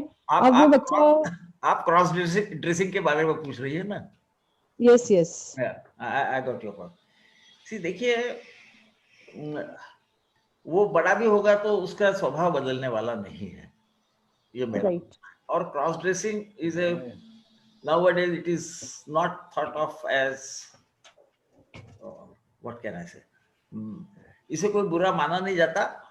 और पुराने जमाने में दुष्ट दुम्ने वगैरह जो थे, ये कभी कुछ होते थे फिर वो शिखंडी बन जाता था, तो उसे तो नहीं मानते, परंतु यदि हो सके, क्योंकि देखो साइक है, वो माइंड है, ये माइंड गड़बड़, आपको मालूम है मन का प्रभाव बहुत ज्यादा है, तो हो सके तो उसे पॉसिबली उसका 5th हाउस को स्ट्रेंथन करने का कोई यदि उपाय है तो करना चाहिए, क्योंकि ये जैसा एक्वायर्ड नॉलेज है ऐसी भावनाएं या बुद्धि भी यही है, और बुद्धि हमें हमारी सेक्सुअलिटी देती है ना? हाँ जी, हाँ जी। तो मुझे लगता है कि you will have to perhaps check whether there is something wrong in the 5th house or whatever, like I mean, 5th lord Lord को स्टोन करें या नक्षत्र, 5th लॉर्ड के नक्षत्र को थोड़ा उसकी पूजा करें, क्या चीज होनी चाहिए? हरकत कुछ पेरेंट्स आते हैं तो बहुत अजीब लगता है ऐसे क्वेश्चन के आंसर देना भी ना। प्रश्न ये आता है कि ये 12 साल का लड़का है, लड़की करेगी क्या, कर सकती है क्या? मेरा वैयक्तिक मानना मैं बताता हूँ, पूजा या जो भी है वो हमें खुद को ही करना चाहिए। ऐसा हाँ, किसी का गाइडेंस लेना चाहिए, परंतु खुद करना चाहिए। नहीं तो रावण ने 10,000 साल तप नहीं किया रहता ज्ञान प्राप्त करने के लिए। परंतु ये थोड़ा मेरा मैं अनऑर्थोडॉक्स हूँ ना, तो इसलिए मेरा थोड़ा सा विचार अलग है। मुझे क्योंकि मंत्र जो है ये मन पे हमारे काम करते हैं, है ना। मनना त्रायति इति मंत्र, हाँ ऐसा हम बोलते हैं। मन का रक्षण मनन करने से जो रक्षण करता है उसे मंत्र। इस उम्र में वो मंत्र कर भी नहीं पाएगा शायद, राइट सर। वो या वो लड़की या लड़का जो भी होगा, है ना। पर यदि हो सके संभवतः रत्न की चिकित्सा या ऐसा हम कुछ कर सके तो हरकत कुछ नहीं। या वो नक्षत्र का जो भी वनस्पति होगी, उसके 5th लॉर्ड का जो नक्षत्र स्वामी है उसकी वनस्पति जो होगी, उसका किसी आयुर्वेदाचार्य से पूछ लेना चाहिए कि इसका कुछ प्रभाव हो सकता है। Correct sir. हाँ सर, थैंक यू सर। उनको एज इट इज एक्सेप्ट नहीं करना चाहिए, बिकॉज उनके डीएनए में तो कुछ ऐसा होगा कि उनका शरीर या मन या आत्मा ऐसी बनी, तो उनको एक्सेप्ट नहीं करना चाहिए क्या? नहीं, मेरा वैयक्तिक आप पूछोगे तो हर व्यक्ति अलग अलग है। और हम यदि हमें लगता है कि पुराने जमाने में ऐसा नहीं था, ये तो हमारा मानना है, परंतु वो उसको बड़े सहजता से लेते थे। शिखंडी से आप यदि देखेंगे तो आपको ख्याल में ही आ जाएगा कि वो उसको कोई बहुत, या अर्जुन का बृहन्नड़ा हो जाना, इसे कोई बहुत पापयुक्त वगैरह नहीं मानते थे। हमारे पूर्वज शायद हमारे से ज्यादा एनलाइटेंड थे लेटर से, बोलना तो हमारे शास्त्रों में ऐसा बहुत बार है कि ये होता था। कभी किसी का टेम्पररी रहता था, किसी का परमानेंट हो जाता था, इतना ही मेरे ख्याल से उसमें फर्क है। फिर वो तो हमने पौराणिक कथा जब बनाई तो इसलिए उसको रैशनलाइज करने के लिए फिर वो अम्बा ने बोला कि मैं ऐसा भी करूंगी वगैरह, वो हमने शायद बाद में जोड़ा है, ऐसा मुझे लगता है। मैं उसमें पढ़ने पर मुझे लगता है वो उसके मन की जो स्थिति है वो वैसी है। और 5th हाउस को कुछ ना कुछ, या वहां पे कई बार ड्यूअल राशि या ड्यूअल नेचर के जो ग्रह हैं, नपुंसक ग्रह जिसको हम बुध और शनि कहते हैं, उनका भी प्रभाव होने की संभावना है। तो मुझे लगता है कि कोई रेमेडी यदि होगी तो कोई हरकत नहीं, पर सहसा स्वभाव बदलता नहीं है, मूल स्वभाव किसी का। Okay sir, thank you sir. Indira ji. जी प्रणाम सर। जी सर, मेरे 2 प्रश्न है। पहला प्रश्न ये है कि हम लग्न कुंडली में आत्मकारक, जो हमारा नैसर्गिक आत्मकारक सूर्य को मानते हैं, और जेमिनी में हम जिस प्लैनेट की सबसे ज्यादा लॉन्गिट्यूड है उसको आत्मकारक लिया जाता है। तो मेरा प्रश्न ये है कि अगर नैसर्गिक आत्मकारक सूर्य है और अगर जेमिनी के हिसाब से कोई दूसरा प्लैनेट आत्मकारक बनता है, तो जातक की लाइफ में उसकी आत्मा की शक्ति किस प्लैनेट के प्रभाव, किस प्लैनेट से ज्यादा प्रभावित रहती है? जी। ये मेरा पहला प्रश्न है। जी, आपने प्रश्न बहुत अच्छा पूछा, इसलिए मैं बोलता हूँ कि इस बारे में गलतफहमी है कि जेमिनी ने स्थिर कारक नहीं बताया। आप सूत्र पढ़ेंगे तो उन्होंने भी स्थिर कारक की बात कही है। रवि और शुक्र में जो शक्तिशाली आदि स्थिर कारक भी कहे, और ये चर आत्मकारक की बात आप कर रही है ना, कि जो ज्यादा डिग्री में होने से आत्मकारक बनता है। जी, ये आत्मकारक क्या है? तो ये व्यक्तित्व पे प्रभाव डालने वाला ग्रह है, इस अर्थ में हम उसे समझे, है ना। क्योंकि तो ये हमारे पास, मैं उसको एडिशनल टूल मानता हूं कि हमारे पास 3 तो है ही कारक, भाव जो भाव है वो उस भाव का कारक, उस भाव का स्वामी, ये 3 तो हमें दिए हैं, ये चौथा एडिशनल है।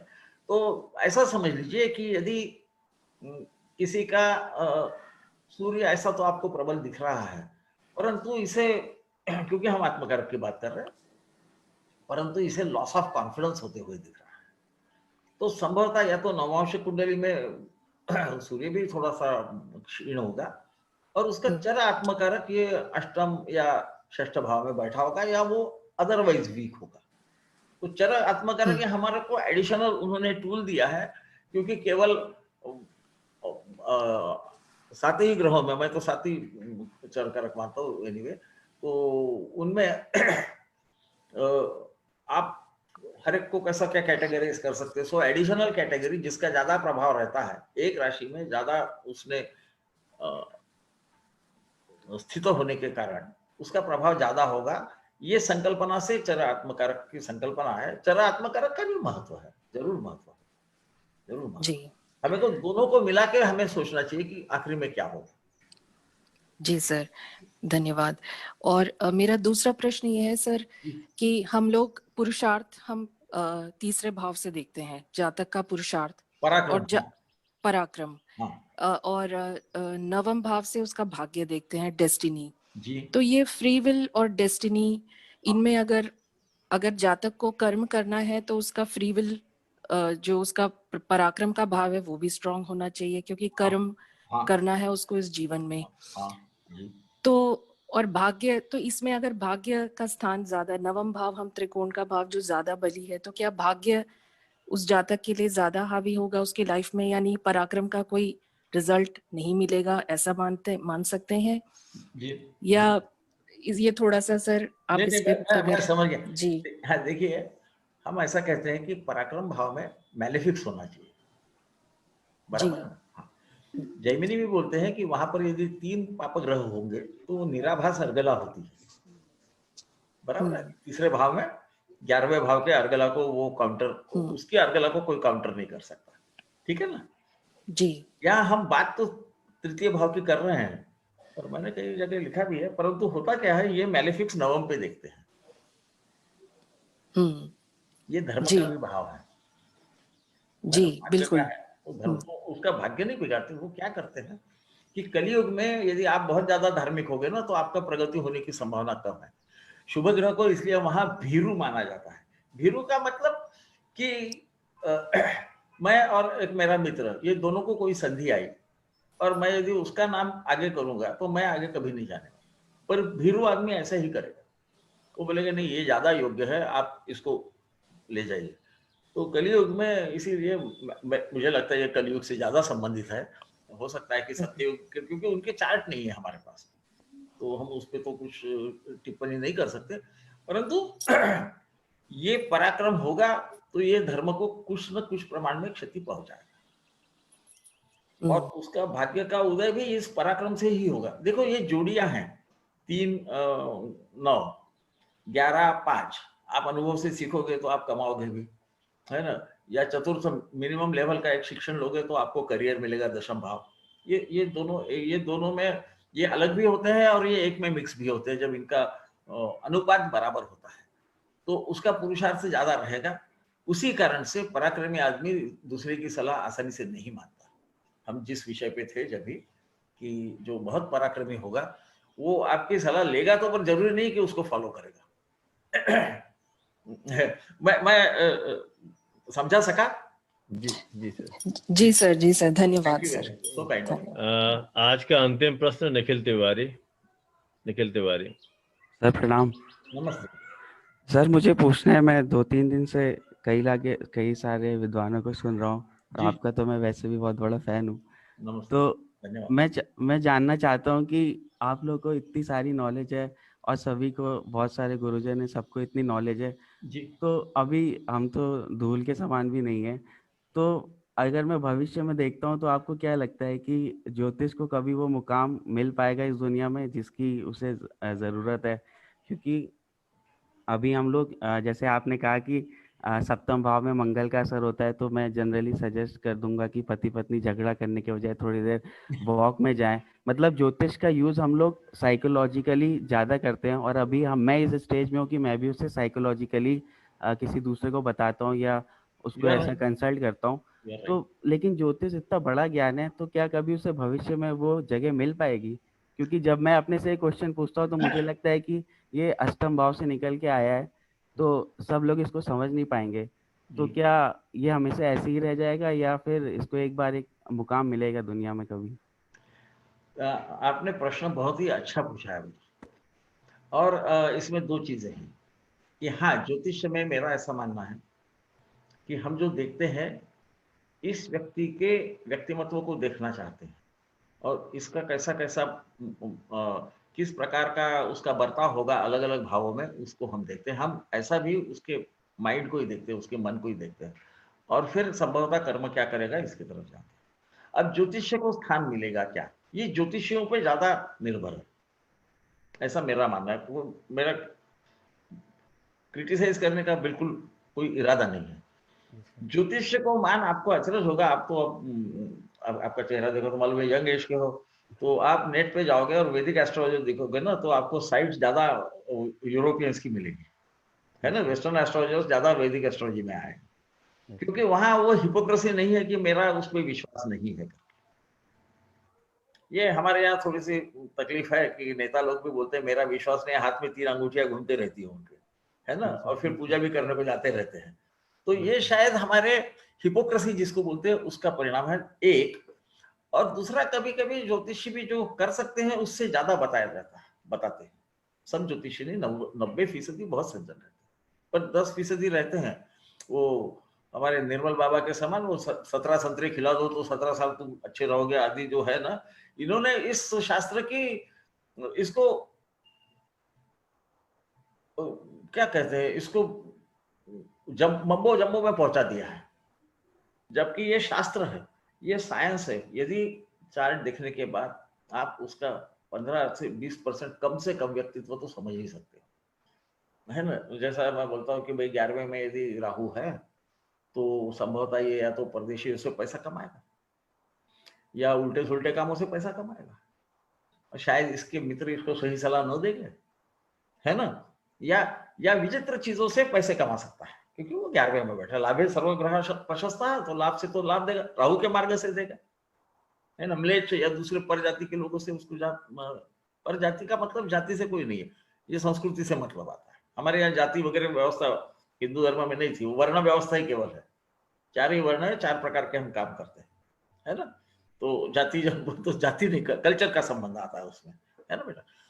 तो जब हम तो लोगों को उसका साइंस समझा सकेंगे, उसका कुछ प्रयत्न डॉक्टर टोनी नाडर ने, मेरे ख्याल से महर्षि महेश के जो अभी के वो उनके आश्रम के जो अभी प्रमुख है, उन्होंने किया है कि ब्रेन से संबंध बताया गया है उसका। जैसा हम ये नहीं समझ सकते कि भाई जो ग्रह है ना, 7 ग्रह, क्योंकि राहु केतु को छाया ग्रह बोला गया है, इनमें सब में मैग्नेटिक एनर्जी है। हम उसको मैग्नेटिक एनर्जी की तरफ ले जाते हैं, नहीं, पर जो भी इंजीनियर होगा उसको समझेगा कि change of magnetic flux induces electricity, और ये घूमते रहते हैं, हर एक का मैग्नेटिक फील्ड है। और इसीलिए 7 ही ग्रहों को हमारे पूर्वजों ने माना है, जो नक्षत्रों के नीचे है उन्हीं को माना है, बाकी को वैदिक एस्ट्रोलॉजी ने नहीं माना हुआ, है ना। तो जब ये घूमते रहते हैं और इनकी कक्षा एक ही कॉन्सेंट्रिक नहीं है, ये एक दूसरे से एंगल करते हुए, तो रोज हर क्षण हर अलग अलग जगह अलग अलग इलेक्ट्रिकल एनर्जी निर्माण होती है ना। ये इलेक्ट्रिकल एनर्जी जब नानो टेस्ला प्रमाण में रहती है, अत्यंत तो सूक्ष्म रहती है, तो हमारे ब्रेन पे वो परिणाम करती है। वो चंद्र पूर्णिमा रहता, पागल ज्यादा पागल करते, वो अलग है, पर आप ये नहीं सोचते कि पागलों को इलेक्ट्रिक शॉक देके उनको ठीक किया जाता है। तो इलेक्ट्रिसिटी का हमारे ब्रेन से सीधा सीधा संबंध है। ईईजी, इलेक्ट्रो एनकेलेफोग्राफ निकाला जाता है ना बेटा। तो क्योंकि आप लोग अब मुझसे तो ज्यादा समझते हो शास्त्र पर, फिर भी साइंस पर, फिर भी मुझे जो समझता है हम जब ऐसा बताने लगेंगे तो उनको समझेगा। या अभी जो हुआ ये ग्रह युद्ध हुआ शनि और गुरु के बीच में, है ना, उसको हम स्टार ऑफ बेथलेहम कह रहे थे, या हमारे भी लोग कह रहे थे, है ना। तो वो स्टार ऑफ बेथलेहम कैसा होगा, गुरु उसको कवर कर डालेगा, गुरु का साइज बड़ा है, 1 अंश के अंदर जब आएगा और उसका उत्तर शर होगा तो वो तो, और आपने देखा भी होगा, यंग लोगों ने देखा, स्टेलरियम से या आंखों से भी देखता है, आपको ग्रह युद्ध देखते रहता है। तो 1600 साल पहले हुआ था आदि जो चलता है, तो इसमें कभी कभी हम भी उसमें शामिल हो जाते हैं। हम यदि उसका शास्त्र समझाने लगे कि ये भाई आपके मन के तरंगों से ही चलता है, ये किस वक्त ये तरंगों से आप कौन सा कर्म करोगे, ये समझने का ये शास्त्र है, और उस ढंग से हम जब समझाने लगेंगे तो उनको समझ में आ जाएगा। फिर लोगों की उसके बारे में, इवन वेस्टर्न वर्ल्ड में भी क्या है कि यू डू मंत्रा वगैरह बोलते हैं, उच्चार भी नहीं करना आता है ना। तो हाँ, तो इससे हम हास्य के पात्र हो जाते हैं। तो मुझे लगता है, पर अभी कैसा है कि अभी यंग लड़के आ रहे हैं, फिर जो बुजुर्ग है आजकल के जो सिखाते हैं, प्रदीप जी, शुक्ला जी आदि, ये भी विद्वान लोग वहां पे आ रहे हैं, अच्छे, बाकी भी जिनको शास्त्र आते हैं ऐसे भी आ रहे हैं। ये जब आते जाएंगे तो ये शास्त्र की इज्जत बढ़ते जाएंगे, और हमारे लोगों की हिपोक्रेसी जब बंद हो जाएगी, है ना, कि मेरा ज्योतिष पे विश्वास नहीं है, आपके पास आएंगे, ऐसा मेरा ऐसा तो कोई विश्वास नहीं है, पर फिर भी मैं आपको दिखाने को आया हूँ, ऐसा बोलने वाले आपको 20% मिलेंगे। मैं बोलता कि मेरा भी विश्वास नहीं है, वो देखना भी नहीं चाहिए, है ना, समझिए कि नहीं। वो सर इतनी मोटी इसको हिपोक्रेसी बोलते हैं। इतनी मोटी सी अपनी कुंडली निकाल के लाते हैं, 50 बनने की कोई कहता विश्वास नहीं है, या हाथ में 3-4 अंगूठियां रहती है। Yes sir. तो मेरा कोई विश्वास नहीं, ऐसा हाथ हिलाते हुए बताते हैं, है ना। तो हमको भी उनको डील करना आना चाहिए, धीरे धीरे धीरे वो आ जाएगा। और ऐसा अभी तो इसको रिस्पेक्ट मिलना चालू हुआ है प्रदेश में। तो इवन मेरे ख्याल से प्रेसिडेंट रीगन, उनके मिसेस ने किताब भी लिखा है कि वो तो हवाई जहाज में बैठने के पहले भी एस्ट्रोलॉजी को पूछते थे। उनको शर्म नहीं लगती, हमारे यहाँ हम शर्माते हैं। हाँ, शर्माते हैं, पर हम जितना शास्त्रीय उसका कारण को खोलते जाएंगे तो लोग उस शास्त्र को उस भाव से देखेंगे। Thank you sir, thank you sir, right sir, right answer sir, right answer. ठीक है sir. Sir, every good thing has to come an end. क्योंकि सर मुझे ताज्जुब हो रहा था कि मुझे लग रहा था ये सब्जेक्ट ऐसा सूखा है कि जूरिस्प्रूडेंस, लॉ का स्टूडेंट रहा हूँ तो जूरिस्प्रूडेंस कोई नहीं पढ़ता था। मुझे लगता नहीं था कि लोग इतने इंटरेस्ट होंगे। पर सर पिछले 1.25 घंटे से क्वेश्चन आंसर चल रहा था, तो मुझे लगा कि लोगों के अंदर इतनी जिज्ञासा है। सर इसका श्रेय आपको जाता है कि आपने इतना बढ़िया चूज किया। नहीं, आपने सहज भाव से समझाया है तो लोगों को समझ में आ गया है। तो सर हमारे साथ 2 हमारे राष्ट्रीय उपाध्यक्ष भी जुड़े हुए हैं, भोलानाथ शुक्ला जी और के आचार्य साहब। तो मैं शुक्ला जी से रिक्वेस्ट करूंगा कि अगर वो कुछ बोलना चाहें इस शब्द पे। शुक्ला साहब अनम्यूट कर लें। शुक्ला साहब, आज शर्मा जी के दर्शन भी हुए और उनके वाचन से मैंने भी अपने सीखा है बहुत, और बच्चों ने तो बहुत ही ज्यादा सीखा है। तो बहुत बहुत साधुवाद आपका शर्मा जी, आप पधारे और हम सबका ज्ञान दिया, चाहे हमारी वय के हों चाहे हमारे से छोटे वय के हों, सभी लोग लाभान्वित हैं। मैं आपका बहुत साधुवाद आभारी हूँ सर, आपने बहुत तारीफ कर दी। आपके ये हम उम्र की तारीफ सुनने में अच्छा लगता है। जी भाई साहब, जी भाई साहब, सो नाइस। चारी सर,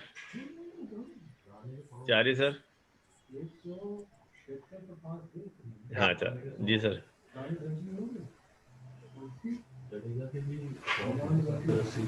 जी सर, चारी सर। लास्ट टाइम मैंने कहा आपको, आप सर चंद्रशेखर लगते हैं, चंद्र का शिखर में रखने वाले, है ना। तो भगवान शिव जी के जैसे आपके जो मुखवाणी आज थी, इतना बढ़िया सुंदर और बढ़िया विश्लेषण भी दिया, सबका समाधान दे दिया आपने। बहुत बहुत धन्यवाद। और मैं चाहता हूँ आप पुणे में भी एक आयोजन करने का सोच रहा हूँ। जी सर, ताकि आप वहाँ करें। चारी सर, चंद्रशेखर शर्मा साहब ने एक सजेशन दिया था कि नागपुर में एक सेंटर खुलवाने के लिए उनके पास 3-4 लोग हैं, क्योंकि पुणे से नजदीक पड़ता है और आप पुणे में हैं। तो मैं चाहूंगा कि आपसे बात करा के ना इनका सेंटर की शुरुआत नागपुर में कर दें, और चंद्रशेखर शर्मा जैसा व्यक्तित्व हमारे साथ जुड़ जाएगा तो हम लोगों को कहीं ना कहीं सर ज्ञान की गंगा बहती रहेगी, कम नहीं आएगा। खोला हुआ ना पुणे में। हाँ, वो सेंटर खोल वैद्य करके हैं, अनिल वैद्य। उनकी इच्छा थी कि चैप्टर खोले और ताकि ज्ञान का आदान प्रदान हो सके। तो मैंने प्रदीप जी को बोला, उनको बोला कि प्रदीप जी से बात कीजिए, तो आपसे भी वो बात कर लेंगे। तो वो बोले मुझे क्लासेस नहीं चलाना, मुझे ज्ञान का आदान प्रदान के लिए एक और बीवी रमन साहब ने स्थापित किया हुआ है। तो उनको ज्यादा बहुत अच्छे ज्योतिषी भी है, उनका एक एस्ट्रो ग्रुप है। क्लासेस नहीं चलाते वो। जी sir, before July 21 numbers. So if I get the number, then I'll ask Dr. Vaidya to contact you, sir. Right sir, okay sir, मैं बात कर लूँगा, मैं शेयर कर लूँगा सर। और सर ऑनलाइन का सर बेनिफिट ये रहा कि हम कहीं भी बैठे हों, कैसे भी हों, हम जुड़ जाते हैं। और मेरे बहुत दिनों से इच्छा थी आपसे क्लास के, पर इस ऑनलाइन ने इतनी सुविधाएं कर दी हैं कि दिक्कत भी है तो आराम भी है। और आप बहुत आराम है, मेरे समान लोगों को तो बहुत आराम है। जी सर, मैं ट्रैवल करता नहीं सहसा, तो मुझे तो बहुत अच्छा लगता है। ये जब से यूट्यूब वगैरह आ गया है ना, तो इट इज इजी। सर हमारे पोस्ट पे सारी क्लासेस चलती रहती हैं हम लोगों की वहाँ पर, जो लोग 2 साल कोर्स करने के बाद। तो मैं चाहूँगा कि बाद में आपको बीच बीच में पोस्ट वजारत के लिए भी, स्टूडेंट्स के ज्ञान के लिए मैं आपसे बात कर लूँगा, संपर्क करके फिर आपसे बात करूँगा वहाँ पर। क्योंकि एक सर ये होता है कि सर ज्ञान का आदान प्रदान बहुत जरूरी है, वही जरूरी है। और सहज भाव से होगा तो और अच्छा लगता है, सुनने में सबको अच्छा आता है। नाउ ब्रिगेडियर साहब, ओवर टू यू। ब्रिगेडियर साहब। Thank you very much sir. जी Sharma sir, thank you very much, we are really obliged. आपने बहुत अच्छा व्याख्यान, और सबसे बड़ी बात यह है कि हर छोटे से छोटे प्रश्न का बड़ा अच्छा उत्तर दिया, हमारे बहुत डाउट क्लियर हो गए। सर ब्रिगेडियर साहब 1 मिनट के लिए रोक रहा हूँ मैं। जी जी। आज का सबसे ज्यादा बेनिफिट ब्रिगेडियर साहब को भी मिला है सर, क्योंकि ये जनरल एस्ट्रोलॉजी पढ़ाते हैं, थ्योरी ऑफ कर्मा। तो इनकी इच्छा थी कि टॉपिक को किस प्रकार से और रोचक बनाया जाए, तो आने वाले लोगों को बड़ा आइडिया मिलेगा इसमें। ओवर ब्रिगेडियर साहब। ब्रिगेडियर साहब आप प्लीज कंटिन्यू। मैं सर जब से ज्योतिष सीखा है तब से चोरी करना बहुत ज्यादा माहिर हो गया हूँ। वो करना चाहिए। पहले ये कला मैंने प्रदीप जी से चोरी की, अब थोड़ा बहुत आपसे भी चोरी करूंगा, तो उसके लिए आप मुझे क्षमा कर देंगे। और हम तो सर उंगली पकड़ के पहुंचा पकड़ने वालों में से हैं। ये अच्छा है। अभी आर्मी ने हमारा हाथ पकड़ा तो हमें सुरक्षा की भावना होती है। अरे सर, हम तो गाइडेंस के लिए कि आप हमें गाइड करते रहें। पिछली बार हमने 27 लेक्चर्स करे थे, इस बार 3 मेजर लेक्चर्स करे, और हम तीनों गुरुजनों के बहुत बहुत आभारी हैं। और we are really grateful to you all and very positive. All the students have learnt a lot. I indeed have.